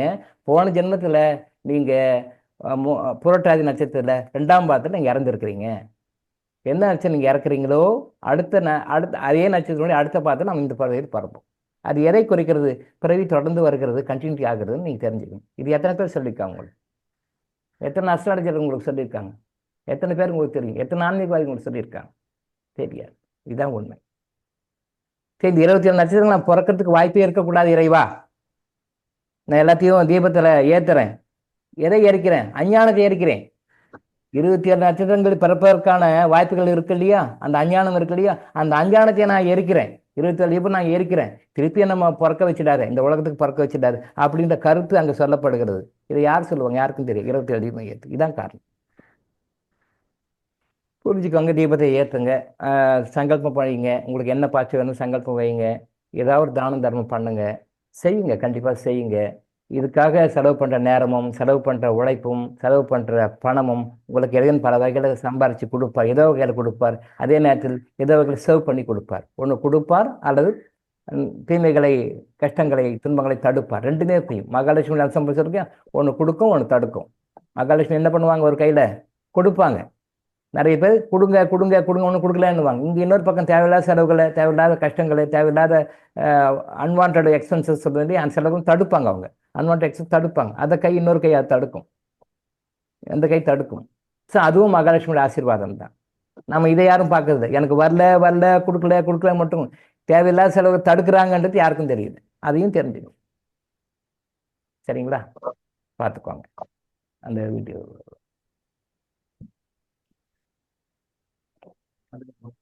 அதுதான் போடணும். அது மெசேஜ் மட்டும் நேற்று பிளட் டொனேஷன் யாரோ ஒரு சகோதரிக்கு ஹெல்த். எஸ், கோபிகிருஷ்ணன் ஒரு சகோதரர் எமர்ஜென்சி நீடுன்னு சொல்லி பேஷண்ட் நேம் செல்வராணிக்கு blood group A1 negative, unit 1, hospital KMCS Sitra Coimbatore, இவங்களுக்கு வேணும்னு சொல்லி கேட்டிருக்காங்க. அந்த மெசேஜை அவர் போட்டிருக்கார். இது நான் என்ன சொல்கிறேன்னு புரியல. ஒரு விஷயம் நம்ம சொல்கிறோம், அந்த கருத்து சரியான கருத்தாக தான் நம்ம சொல்கிறோம். இது பல முறை கர்மாயன ஹீலிங்கில் இது தவறுன்னு தெரியும், இது செய்யக்கூடாதுன்னு தெரியும், அது நெகட்டிவ் கர்மான்னு தெரியும். இருந்தாலும் அது கோபிகிருஷ்ணன் எப்படி புரிஞ்சுக்கிட்டாரு தெரியும். மெசேஜை போட்டிருக்கிறார். இந்த மெசேஜை போடக்கூடாது. நம்ம குரூப்பில் இந்த மாதிரி மெசேஜ் எல்லாம் போடாதீங்க. அதாவது பிளட் டொனேஷன் கொடுக்குறோம் அது தவறு, ஆர்கன் டொனேஷன் கொடுக்குறோம் அது தவறுன்னு ஒரு கான்செப்டை நம்ம கொண்டு வரோம். அது எந்த அளவுக்கு நீங்கள் புரிஞ்சுக்கிறீங்கன்றது வேறு சமாச்சாரம். அரசாங்கம் அதை சப்போர்ட் பண்ணுதுன்றது வேறு சமாச்சாரம். பட் உண்மை என்னன்னு சொல்கிறது என்னுடைய கடமை. நான் சொல்கிறேன் என்னுடைய கடமை, எங்கள் டாக்டர்களுடைய கடமை இல்லை. இறைவன் சித்தர்கள் மூலமாக இந்த அமெண்ட்மெண்ட்டை கொண்டு வந்து இதை சொல்லுங்கன்னு சொல்கிறார். அதை நம்ம சொல்கிறோம். முதல்ல பிளட்டு இதை வந்து அவர் குரூப்பில் போட்டதே தப்பு. நம்ம குரூப்பில் போடக்கூடாது. வேறு குரூப் 1000 பேர் குரூப் இருப்பாங்க. மனிதாபிமானத்தன்மை இருக்குதுன்னு நினைக்கிற குரூப் இருப்பாங்க. மனிதாபித்தன்மையெல்லாம் கிடையாது. மனிதாபித்தன்மை இருக்கிற மாதிரி நம்ம நினச்சிட்டு இருக்கிறோம்.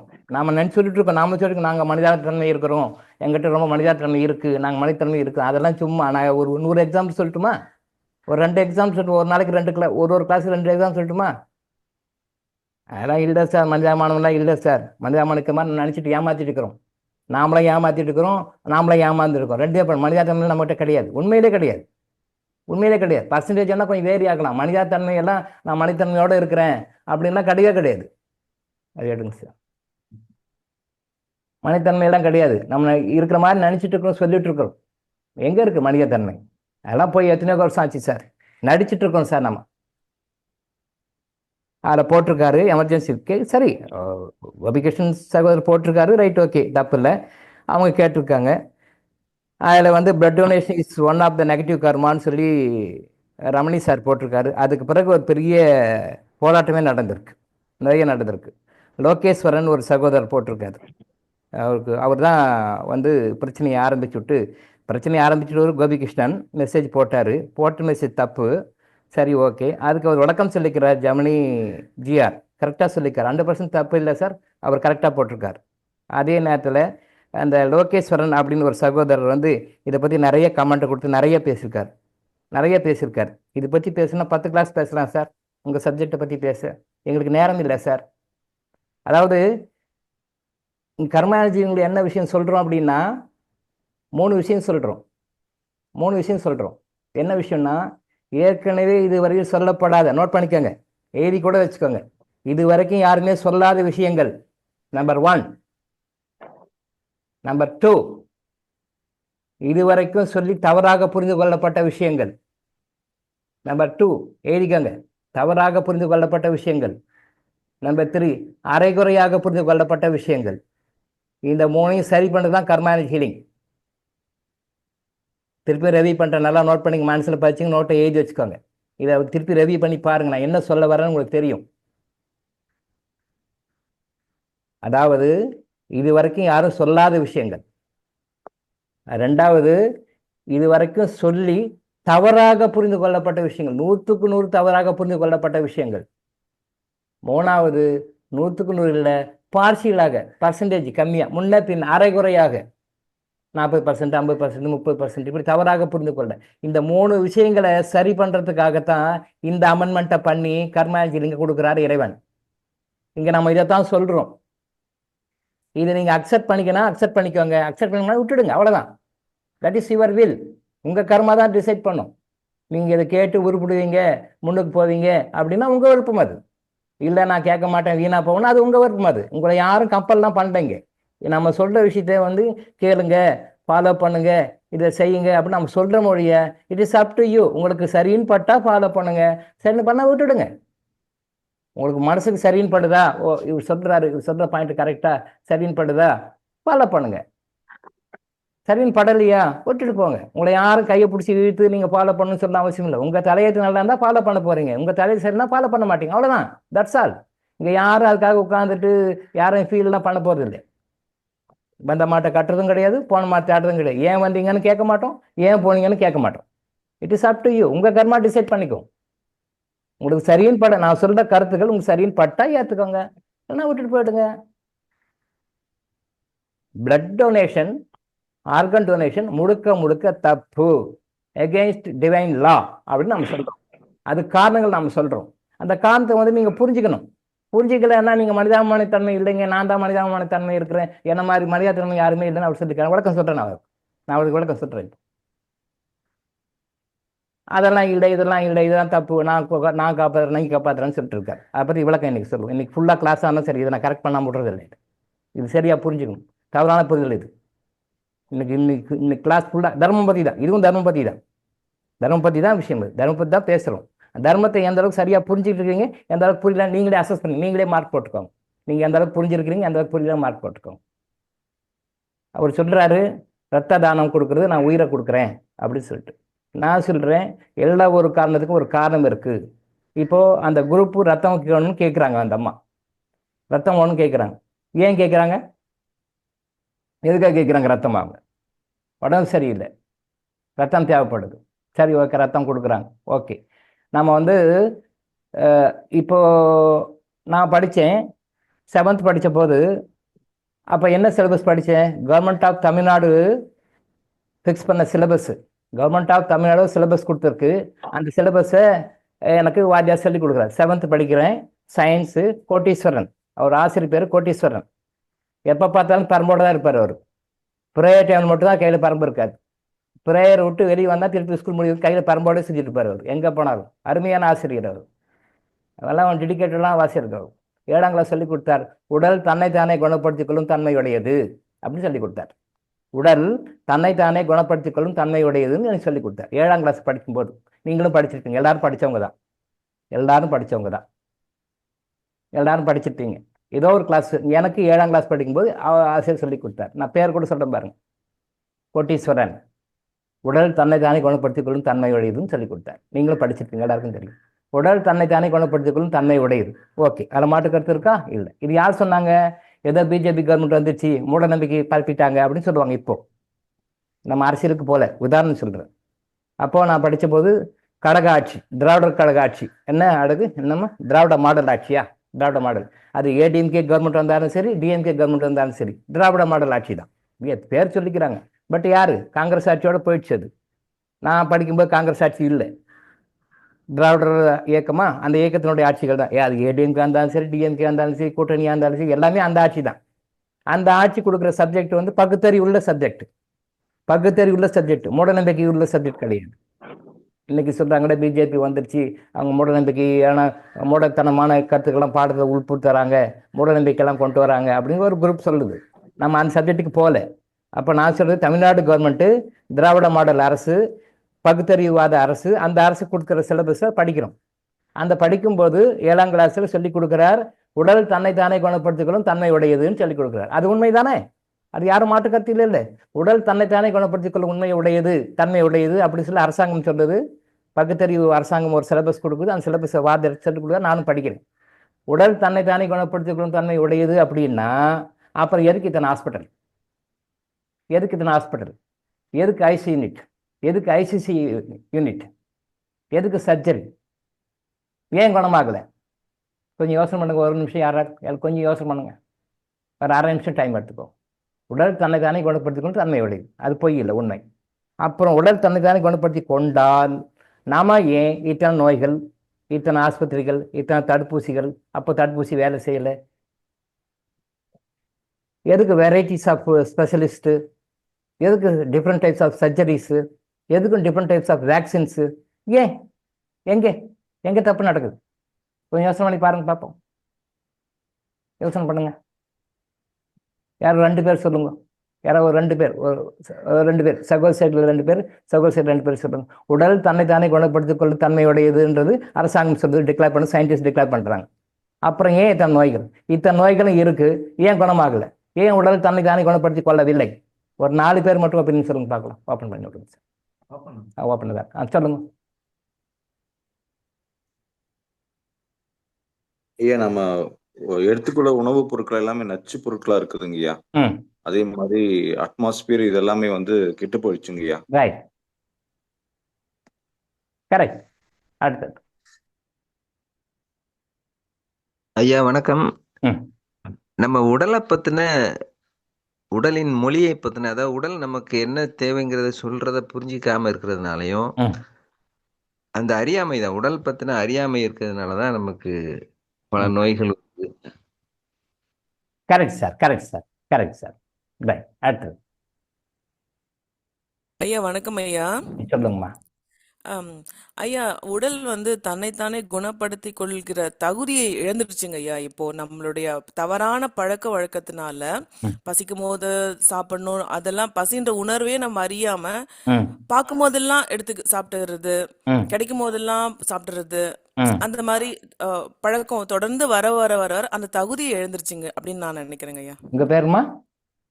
கவியரசிங்க ஐயா. Kaviyarasi. Okay, right, correct. Okay, அடுத்தது. நன்றிங்க ஐயா. ஆ, சார் வணக்கம் சார். வணக்கம், சொல்லுங்கம்மா.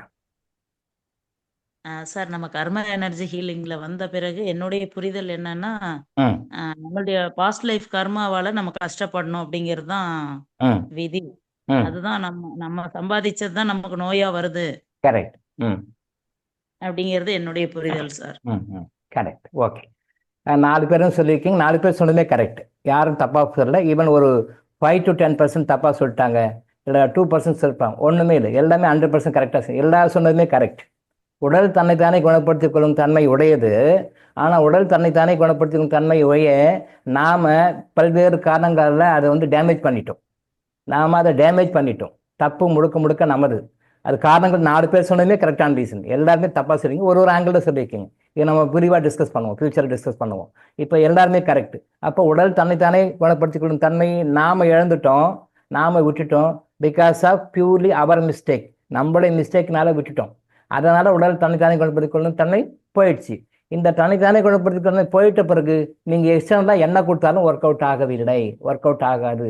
அதனால தான் இவ்வளோ ட்ரீட்மெண்ட் எடுத்தும் இத்தனை ஆஸ்பத்திரி, இத்தனை நோய்கள். அப்போ அந்த சகோதரி என்ன தப்பு பண்ணாங்க, எதனால் செஞ்சாங்க அப்படின்னு ஏதோ ஒரு காரணத்தால் நோய் வந்திருக்கு. அப்போ அவங்களுக்கு ட்ரீட்மெண்ட் கொடுக்குற நோய் வேணும், நோய் வந்திருக்கு. அந்த நோயினால் திரும்பவும் சில பாடங்களை கற்றுக்கொள்ள வேண்டும், கற்றுக்கொள்ள வேண்டிய பாடங்களை கற்றுக்கொள்ள வேண்டும், கற்று அனுபவித்து தீர்க்க வேண்டிய கர்மாக்களை தீர்க்க வேண்டும். அதுக்காக நோயை கொடுக்குறாரு. அப்போ அதை சரியாக பண்ணணும். அப்போ பிளட்டு இல்லை அப்படின்னா பிளட்டை உருவாக்கணும். எல்லா முறை மருத்துவத்தினுடைய நோக்கமே மனிதன் நல்லா இருக்கணுன்றது தான். மனிதன் நல்லா இருக்கணுன்றது தான் எல்லா மனிதனுடைய நோக்கமே, இன்க்ளூடிங் அலோபதி சிஸ்டம். ஆனால் அது ஃபாலோ பண்ணுற முறை தவறு.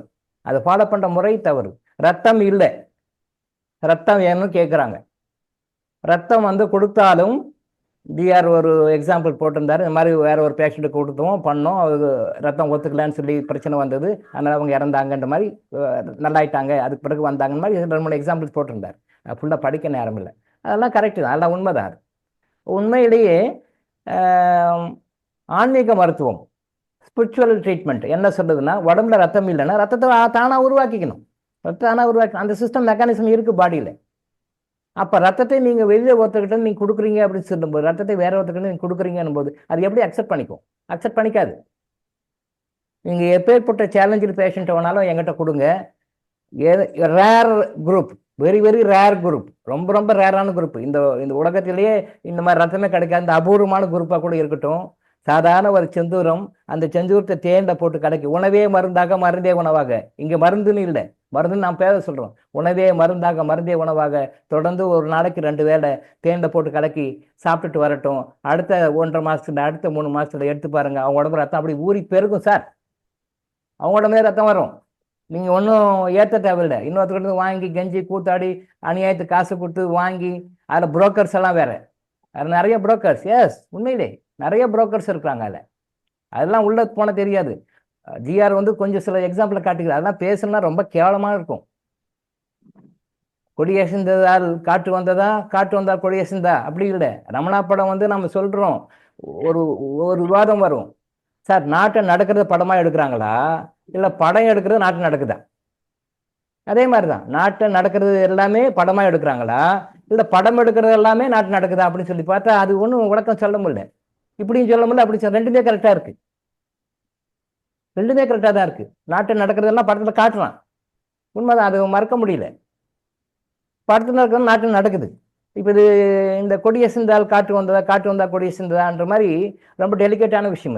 அது கொஞ்சம் யோசனை பண்ண வேண்டிய விஷயம். இவ்வளவு பிரச்சனைகள் நடக்குது, நாட்டில் நடக்குது. எதனால எது வந்ததுன்னு தெரியல. எதனால எது வந்தது, இதனால அது வந்தா, இதனால அது வந்தான்னு தெரியல. ரத்தம் நம்ம உடம்புல வரணும்னா எப்பேற்பட்ட குரூப் ரத்தமாக இருந்தாலும் சரி, அவங்க தொடர்ந்து ஒரு 3 மாதங்கள் 4 மாதங்கள் 1 மண்டலம் நம்ம சொல்லுவோம். ஒன்றும் இல்லை சார், ஒரு 10 கிராம் செந்தூரம் தான் சார். அது அந்த செந்தூரத்தை தேனில் போட்டு கலக்கி ஒரு நாளைக்கு 2 வேளை எப்பேற்பட்ட அனிமிக்காக இருக்கட்டும் சார். இங்கே அமெரிக்கா அந்த ரத்தம் வாங்குறேன், இந்த குரூப் வாங்குறேன், இந்த குரூப் யாருக்காலையும் போல வேணாம், ரிஸ்க் எடுக்க வேணாம். எய்ட்ஸ் வந்துருச்சு, ஹெப்படைட்டிஸ் பி வந்துருச்சு, இந்த பிரச்சனை வந்துருச்சு, அந்த பிரச்சனை வந்துச்சு, கவலைப்பட வேண்டாம். அவங்க உடம்பு ரத்தம், அவங்க உடம்புல ஊறும். செக் பண்ணி பாருங்க, 40 நாளுக்கு வந்து செக் பண்ணி பாருங்க, ரத்தம் அப்படி பீறிட்டு வரும் சார். அவ்வளோ அருமையான முறை கொடுத்துருக்காங்க. உணவு வாய் வழியாக போக வேண்டும். நம்ம மருந்து, உணவு எல்லாமே வாய் வழியாக மட்டும்தான் போகணும். இறைவனுடைய சட்டம் அது. உடம்ப வாயை தவிர வேற எந்த வகையில் நீங்கள் எந்த மருந்து கொடுத்தாலும் அது உள்ளே போய் 100% பாசிட்டிவ் எஃபெக்ட் கொடுக்காது, நெகட்டிவ் எஃபெக்ட் கொடுக்கும். We are not aware about it. ஒரு இன்ஜெக்ஷன் போடுறீங்க எகெயின்ஸ்ட் நேச்சர், ஐவி போடுறீங்க எகெயின்ஸ்ட் நேச்சர். வாய் வழியாக போகணும். வாய் வழியாக போவது தான் சரியான மருந்து, சரியான உணவு, சரியான மருந்து வாய் வழி தான் போகணும். அவருக்கு இங்கே த்ரோட்டில் இன்ஃபெக்ஷன் இருக்குது சார், கேன்சர் சார், கட் பண்ணிட்டேன் சார், நாங்கள் சாப்பாடு டியூப்பில் கொடுக்குறோம் சார். அது இன்றைக்கி நவீன விஞ்ஞானம் செய்யுது அந்த வேலையை. வாய் வழியாக தான் உணவு போகணும். வாய் வழியாக உணவு போட டியூப்பில் போனால் ரொம்ப கர்மான்னு அர்த்தம். ஸோ ரத்தம் இருக்குன்னா ரத்தம் வந்து உற்பத்தி ஆகிறதுக்கு எங்கேயும் லட்சக்கணக்கில் போய் செலவு பண்ண வேண்டாம், புரோக்கர்ஸ் கிட்ட அலைய வேண்டாம், ரேட் பார்கெயின் பண்ண வேண்டாம், எந்தவும் பண்ண வேண்டாம். அவங்க இதை சாப்பிட்டீங்கன்னா ஆட்டோமேட்டிக்காக உடம்பு ரத்தம் வரும் சார். எவ்வளோ சிம்பிளாக வச்சுட்டு போயிருக்க கடவுள். நீங்கள் இதை விட்டுட்டு அந்த குரூப்புக்கு வேணுமா, இந்த குரூப் வேணுமா, அது கிடைக்குமா, இது கிடைக்குமா, அந்த குரூப் போகிறா, இந்த குரூப் போகிறா. நல்லா இருக்கிறவனை மிரட்டிலாம் ரத்தம் வாங்கிடுறாங்க தெரியுமா உங்களுக்கு? நல்லா இருக்கிறவனை மிரட்டி ரத்தம் வாங்கியிருக்கிறாங்க. நல்லா இருக்கிறவனை வேற மாதிரி பண்ணி உறுப்பை எடுக்கிறாங்க, விற்கிறாங்க. எங்கே சார் மனிதாபித்தன்மை இருக்குது? மனிதாபித்தன்மை எங்கே இருக்குது? நம்ம பேசிக்கிறோம், அதான் கிடையாது. ஸோ ரத்தம்ன்றது எப்பேற்பட்ட அனிமிக்காக இருந்தாலும் சரி, எப்பேற்பட்ட வீக்னஸாக இருந்தாலும் சரி, எக்ஸ்டர்னல் ரீசன் ஒன்று இருக்குது, இன்டர்னல் ரீசன் ஒன்று இருக்குது. இன்டர்னல் ரீசன் என்னன்னு பார்த்து கரெக்டாக கண்டுபிடிச்சி செய்யணும். எக்ஸ்டர்னலாக இந்த செந்தூரத்தை சாப்பிட்டா ரத்தம் வரும் சார், வரும், கண்டிப்பாக வரும். எங்கேயும் பிளட்டுக்கு போக தேவையில்லை. ஸோ பிளட்டு கேட்குறாங்க, ரைட்டு, ஓகே, ரைட்டு. இப்போது ஜிஆர் போட்டிருக்காரு ஆன்சர், அதெல்லாம் தப்பு, நான் மனிதாபிமான தன்மை உடையவன். நான் ஒரு விஷயம் சொல்கிறேன். இப்போ அவர் பேர் நான் லோகேஷ் சொன்னா எடுங்க சார். இல்லை சார், அவர் கமெண்ட், நெகட்டிவ் கமெண்ட் கொடுத்தவர். தப்பான ஃபால்ஸான விஷயத்த வந்து நீங்கள் பரப்புறீங்கன்னு சொன்னாருங்களே, அதுக்கு ஆன்சர் பண்ணுறேன் நான். தப்பான ஃபால்ஸான விஷயத்த நாம் பரப்பல, தப்பான ஃபால்ஸான விஷயம் ஏற்கனவே இருக்குது, அதை மாற்றிக்கோங்க தான் நாம் சொல்ல வரோம். தப்பான ஃபால்ஸான விஷயங்கள் எல்லாம் வந்து நிறைய இன்னைக்கு மக்கள்கிட்ட இருக்குது. அது சரியான வழி எதுன்னு தெரியல. அந்த தப்பான வழியில் போகாதீங்கன்னு நான் மெசேஜ் சொல்லும் போதுடைய நாம தப்பான மெசேஜை கொடுக்கல. தப்பான மெசேஜ் நாம் கொடுக்கல. தப்பான மெசேஜை வந்து நாம் கொடுக்க இறைவனும் சித்தப்பவங்க அலோவ் பண்ண மாட்டாங்க. நீங்கள் யாராவது 4 டாக்டர்ஸ் கிட்ட கேட்டு சொல்லுங்கன்றாங்க. நானும் டாக்டர் தான் சார், நானும் டாக்டர் தான். நானும் ஏதோ ரோட்டில் போகிற கை நாட்டு கிடையாது, எனக்கும் தெரியாது இல்லை, நானும் டாக்டர் தான். ஸ்டில் நவ் ஐ ஆம் ஸ்டடிங். இன்னைக்கு நான் படிச்சுட்டு இருக்கேன். என்னுடைய பொண்ணு டாக்டர் முடிச்சிருக்கு. முடிச்ச உடனே என்ன பண்ணுது, அது எக்ஸாம் எல்லாம் முடிச்சு ரிசல்ட்லாம் வந்த உடனே முதல்ல தூக்கி எடைக்கு போட போகுது டாக்டர் இத்தனைக்கும். அது என்ன கேட்டா என்ன சொல்றாங்க, நான் படிச்சுட்டு டாடி, எல்லாம் முடிஞ்சா, இதுக்கு மேலே தேவை டாடி, தூக்கி போடுறாங்க. அது அவங்களுடைய புரிதல். ஐயோ தூக்கிலாம் படம் வேணுமோ, ப்ராக்டிஸ் வேணும், ஃபியூச்சரில் வேணும் அப்படின்னு சொல்லி வச்சிருக்கேன்.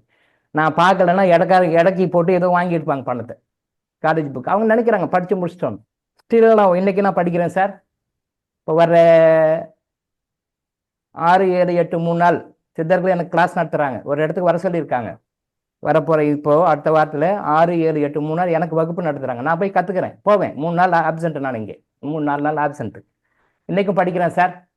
இன்றைக்கி எனக்கு சொல்லிக் கொடுக்குறாங்க, நான் போகிறேன். சித்தர்கள் வகுப்புப்பட்டு வராங்க, 3 நாள் எனக்கு வகுப்பு எடுக்கிறாங்க. அதுக்கு பிறகு தான் நான் இங்கே வருவேன்.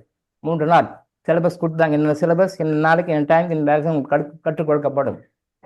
இடம்னு சொல்லிட்டாங்க, எந்த இடத்துக்கு நான் போகணும், எங்கே வரணும்னு சொல்லிட்டு அந்த இடத்துக்கு நான் போகிறேன். ஸ்டில் நான் கற்றுக்குறேன். நான் ஏன் கற்றுக்குறேன்? போதுமே, நான் படித்து முடிச்சேன், போதும். நிறைய பிஹெச்டி பண்ணியிருக்கேன், நிறைய டிப்ளமோ வாங்கியிருக்கேன், நிறைய டிகிரி வாங்கியிருக்கேன், எல்லாம் போதுமே, தேவை விட்டு போகலாமே. ஏன் தேடுதல் தான். இன்னமும் கற்றுக்க வேண்டிய நிறைய விஷயம் இருக்குது. இன்னமும் தேடுதல் நிறைய விஷயம் இருக்குது. சரஸ்வதி அம்மாவே இன்னும் படிச்சுட்டு இருக்காங்களா? கல்வி கரிபரியான சரஸ்வதியே இன்னும் படித்து கொண்டிருக்கிறாங்க. வேதத்தில் சொல்லப்பட்டிருக்கிறது. வேதத்தில் என்ன சொல்லுது? கல்வி கரிபரியான சரஸ்வதியே இன்னமும் படிச்சுட்டு இருக்காங்க அப்படின்னு சொல்லுது. கல்வி கரிபரியான இந்த உலகத்துக்கு ஞானத்தை கொடுக்கக்கூடிய சரஸ்வதி அம்மாவே படிச்சுட்டு இருக்காங்க அப்படின்னு சொன்னா நாமெல்லாம் எந்த மூளைக்கு சார்? ஒரு டாக்டருக்கு தெரியல, நான் படிச்சுட்டேன், எனக்கு சர்டிஃபிகேட் வந்துட்டாங்க, கொடுத்துட்டாங்க, நான் வந்து கவுன்சிலை ரெஜிஸ்டர் பண்ணிட்டேன், நான் டாக்டர், இதுக்கு மேலே போதும், புக்கு தேவையில்லைன்னு தூக்கி போடுறாங்க. நான் இன்னமும் படிக்கிறேன், நான் படிக்கிறேன். இந்த வாரம் அடுத்த வாரம் கிளாஸ் இருக்கேன், சித்தர்கள் வர்றாங்க, எனக்கு பாடம் சொல்லிக் கொடுத்து நான் கற்றுக்க போகிறேன், கற்றுக்கிட்டு வருவேன்.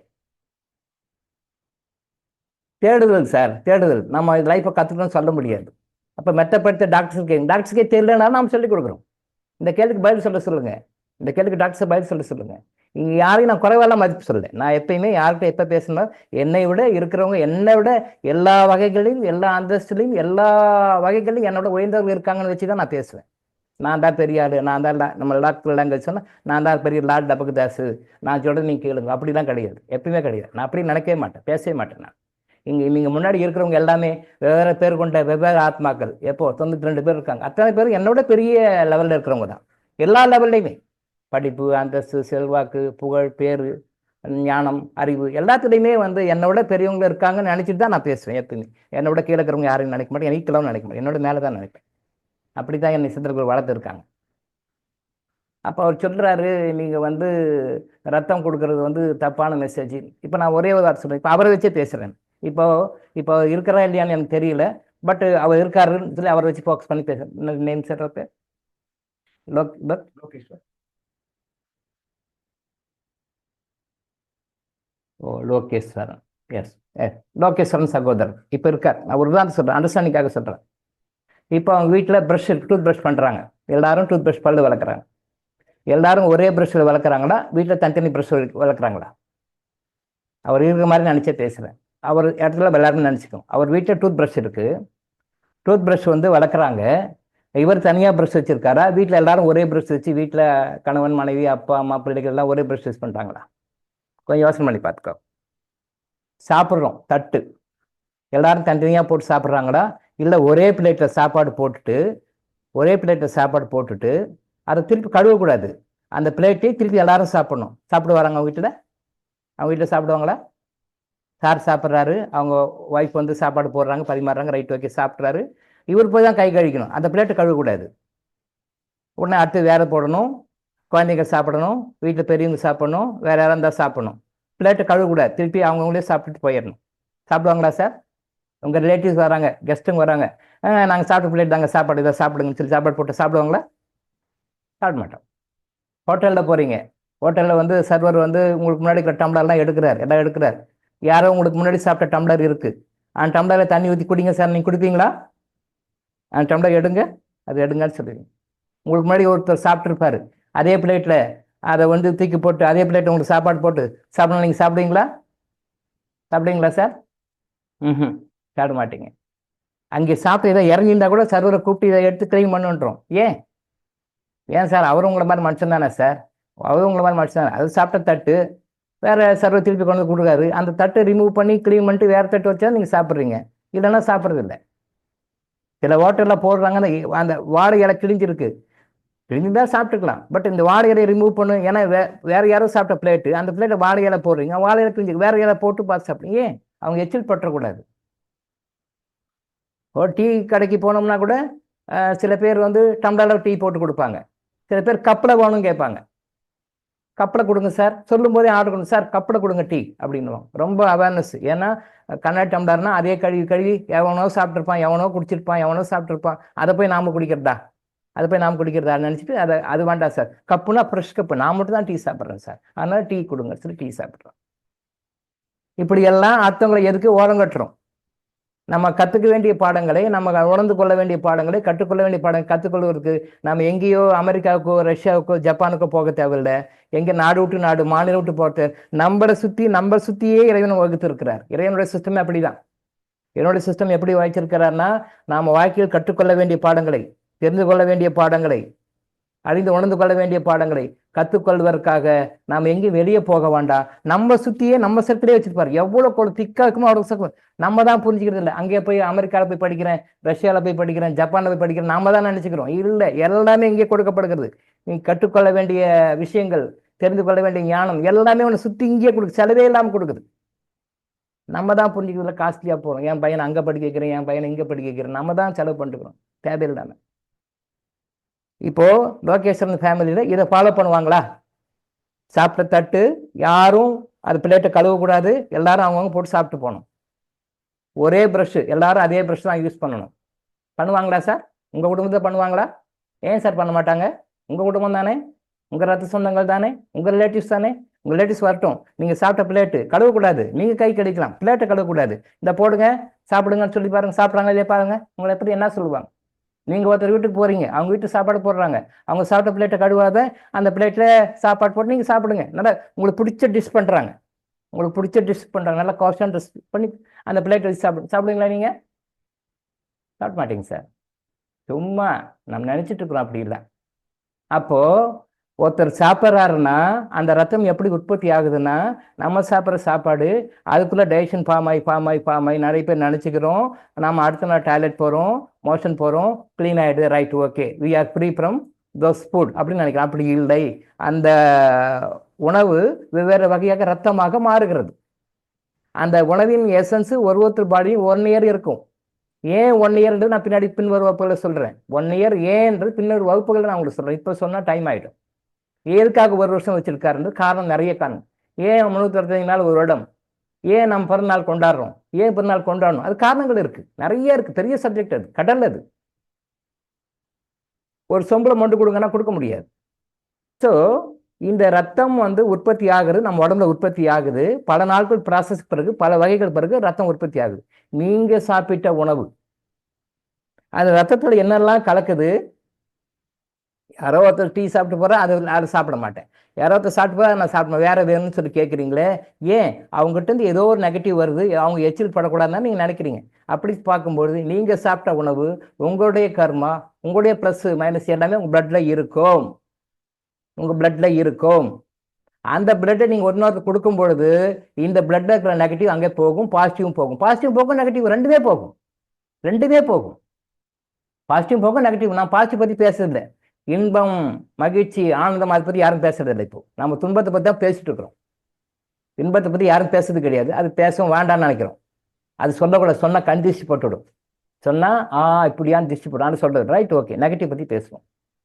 இந்த நெகட்டிவ் வரும்பொழுது இதுக்குண்டான காரணங்கள் நம்ம மனசில் மாறாவிட எல்லாமே ரெக்கார்ட் ஆகுது. Each and every thing record ஆகுது. நீங்கள் தொடர பொருள் முதற்கொண்டு எல்லாமே ரெக்கார்ட் ஆகுது.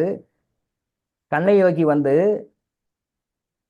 எனக்கு சென்னை பாரிஸ் கார்னர் பஸ் ஸ்டாண்ட்லேருந்து அம்பத்தூர் வீட்டுக்கு போகும்போது 7 சர்வீஸ், 7 அந்த ரூட்டில் தான் நான் போவேன். நான் இங்கே ஹைகோர்ட் பக்கத்தில் ஒரு லாட்ஜ் இருக்கும். அந்த லாட்ஜில் ரூம் போடுவேன். அவர் வீடு குருவனுடைய வீடு அம்பத்தூர். அங்கே அப்போல்லாம் பஸ் ஸ்டாண்ட் இங்கே தான் இருந்தது. லாட்ஜ் பக்கத்து இங்கே பாரிஸ் கார்னர்னு சொல்லப்படுகின்ற இடத்துல தான் பஸ் ஸ்டாண்டு. இப்போ மப்சூல் மாற்றிட்டாங்க, கோயம்பேடு போச்சு. அப்போ இங்கே தான் இருக்கும். இங்கே இறங்கி பக்கத்தில் ரூம் போடுவேன், தங்குவேன். தங்கிட்டு டெய்லி அவர் வீட்டுக்கு 7 தான் போவேன். பல்லவன், அப்போல்லாம் பல்லவன் 7 கரெக்டாக போனால் அம்பத்தூர் ரோட்டில் இறக்கிட்டு அங்கேருந்து அவர் வீட்டுக்கு நடந்து போயிட்டு வருவேன். திருப்பி திருப்பி இங்கே லாட்ஜ் தங்கிடுவேன். அப்படி தான் போவேன். அப்போது நான் பஸ்ஸில் போகிறேன். நான் பஸ்ஸில் உட்காந்து அவர் வீட்டுக்கு போகிறேன். திருப்பி பஸ்ஸில் இருந்து திருப்பி வரேன். நான் பஸ்ஸில் உட்காந்தேன்னா என் பஸ்ஸில் முன்னாடி உட்காராரு இல்லையா, எனக்கு முன்னாடி உட்கார்ந்தாரு இல்லையா, அவருடைய மேக்னெட்டிக் எனர்ஜி என்னை எப்படி அஃபெக்ட் பண்ணுதுன்னு ப்ரூவ் பண்ணி காட்டினார். எனக்கு ஆச்சரியமா இருந்தது. எனக்கு இப்படியா, இது எல்லாமா, ஆமாம் இதான் உண்மை அப்படின்னாரு. அதை நிறைய வகையில் ப்ரூவ் பண்ணி காட்டினார்.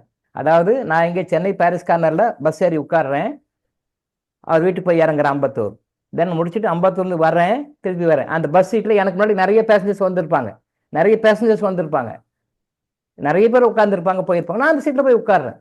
எனக்கு முன்னாடி உட்கார்ந்தவர்களுடைய அந்த பாசிட்டிவ் நெகட்டிவ் தாட்ஸ் என்னுடைய யாரோட ரெக்கார்ட் ஆகி அது எனக்கு எப்படி ஃபீட்பேக் கொடுக்குது, அந்த பாசிட்டிவ் நெகட்டிவ் தாட்ஸ் என்னை எப்படி பாதிக்குதுன்னு எனக்கு ப்ரூவ் பண்ணி காட்டினார். அதே மாதிரி நான் உட்காந்து வந்துடுறேன், எனக்கு பின்னாடி வருவாங்க இல்லையா, எனக்கு பின்னாடி அடுத்தடுத்த பேசஞ்சர்ஸ் உட்காருவாங்க இல்லையா. அந்த உட்காரும் போது அவங்களோட நெகட்டிவ் தாட் ஃபார்ம்ஸ் ஆறால உட்காந்து நெகட்டிவ் சரி பாசிட்டிவ் சரி நம்ம எப்படி தாக்குகின்றது அப்படின்னு சொல்லி எனக்கு டெமோ பண்ணி காட்டி கொடுத்தாரு. ரொம்ப பெரிய ஆச்சரியம். +2 ஸ்டூடெண்ட். அப்போ நான் +2 ஸ்டூடெண்ட். ரொம்ப பெரிய ஆச்சு. இவ்வளோ விஷயம் இருக்குது. அப்போது ஒரு இடத்துல உட்காந்து எழுந்தோம்னா கூட அந்த நெகட்டிவ் எனர்ஜி பாசிட்டிவ் எனர்ஜி நமக்கு பாதிக்குதுன்னும் போது அவங்க உடம்புல அவங்க சாப்பிட்டு அவங்க உடம்புல ஊறி அவங்க உடம்புல உற்பத்தியான அந்த ரத்தம் உங்கள் உடம்புக்கு செட் ஆகுமா செட் ஆகலையான்னு உங்களுக்கு எப்படி தெரியும்? நல்லது இருந்து சரி, ரைட், ஓகே. அங்கே நெகட்டிவ் இருக்கும், அந்த நெகட்டிவ் உங்களுக்கு தெரியாது. நான் சொல்கிறேன் நான் உயிரை கொடுத்தேன், காப்பாற்றினேன், உயிரை காப்பாற்றுன்னு நினைக்கிறீங்க. பட் உங்ககிட்ட இருக்கிற நெகட்டிவ் அந்த குடும்பத்திலையும் அவர்கிட்டையும் அவர் யாராலையும் எவ்வளோ பிரச்சனைகளை கஷ்டங்களை உருவாக்குறது உங்களுக்கு தெரியாது. ரத்தம் கொடுப்பது மிகப்பெரிய தவறு. ஏன் ரத்தம் கொடுக்கக்கூடாது?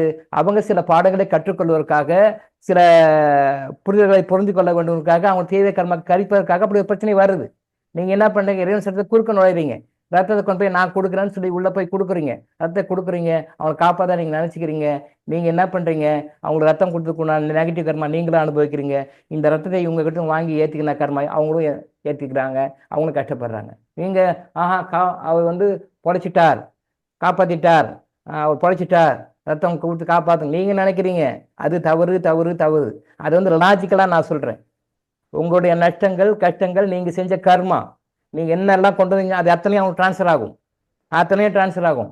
இதை கேஸ் பை கேஸாக எடுத்து பண்ணணும்னா பண்ணலாம், தாராளம் பண்ணலாம். ஒரு கேஸை பிளட் டிரான்ஸ்ஃபியூஷன் பண்ணியிருக்காங்க, கொடுத்துருக்காங்க, கொடுத்தவருக்கு என்ன லாஸு, வாங்கினதுக்கு என்ன லாஸு, என்ன வகையிலும் எடுத்து ஒரு கேஸ் ஸ்டடி சொன்னால் 100 கேஸ் கூட சொல்லி ரெக்கார்ட் பண்ணி சொல்லலாம். உங்களால் வந்து அது ஜட்ஜை பண்ண முடியாது, நியாயம்னு சொல்லவே முடியாது.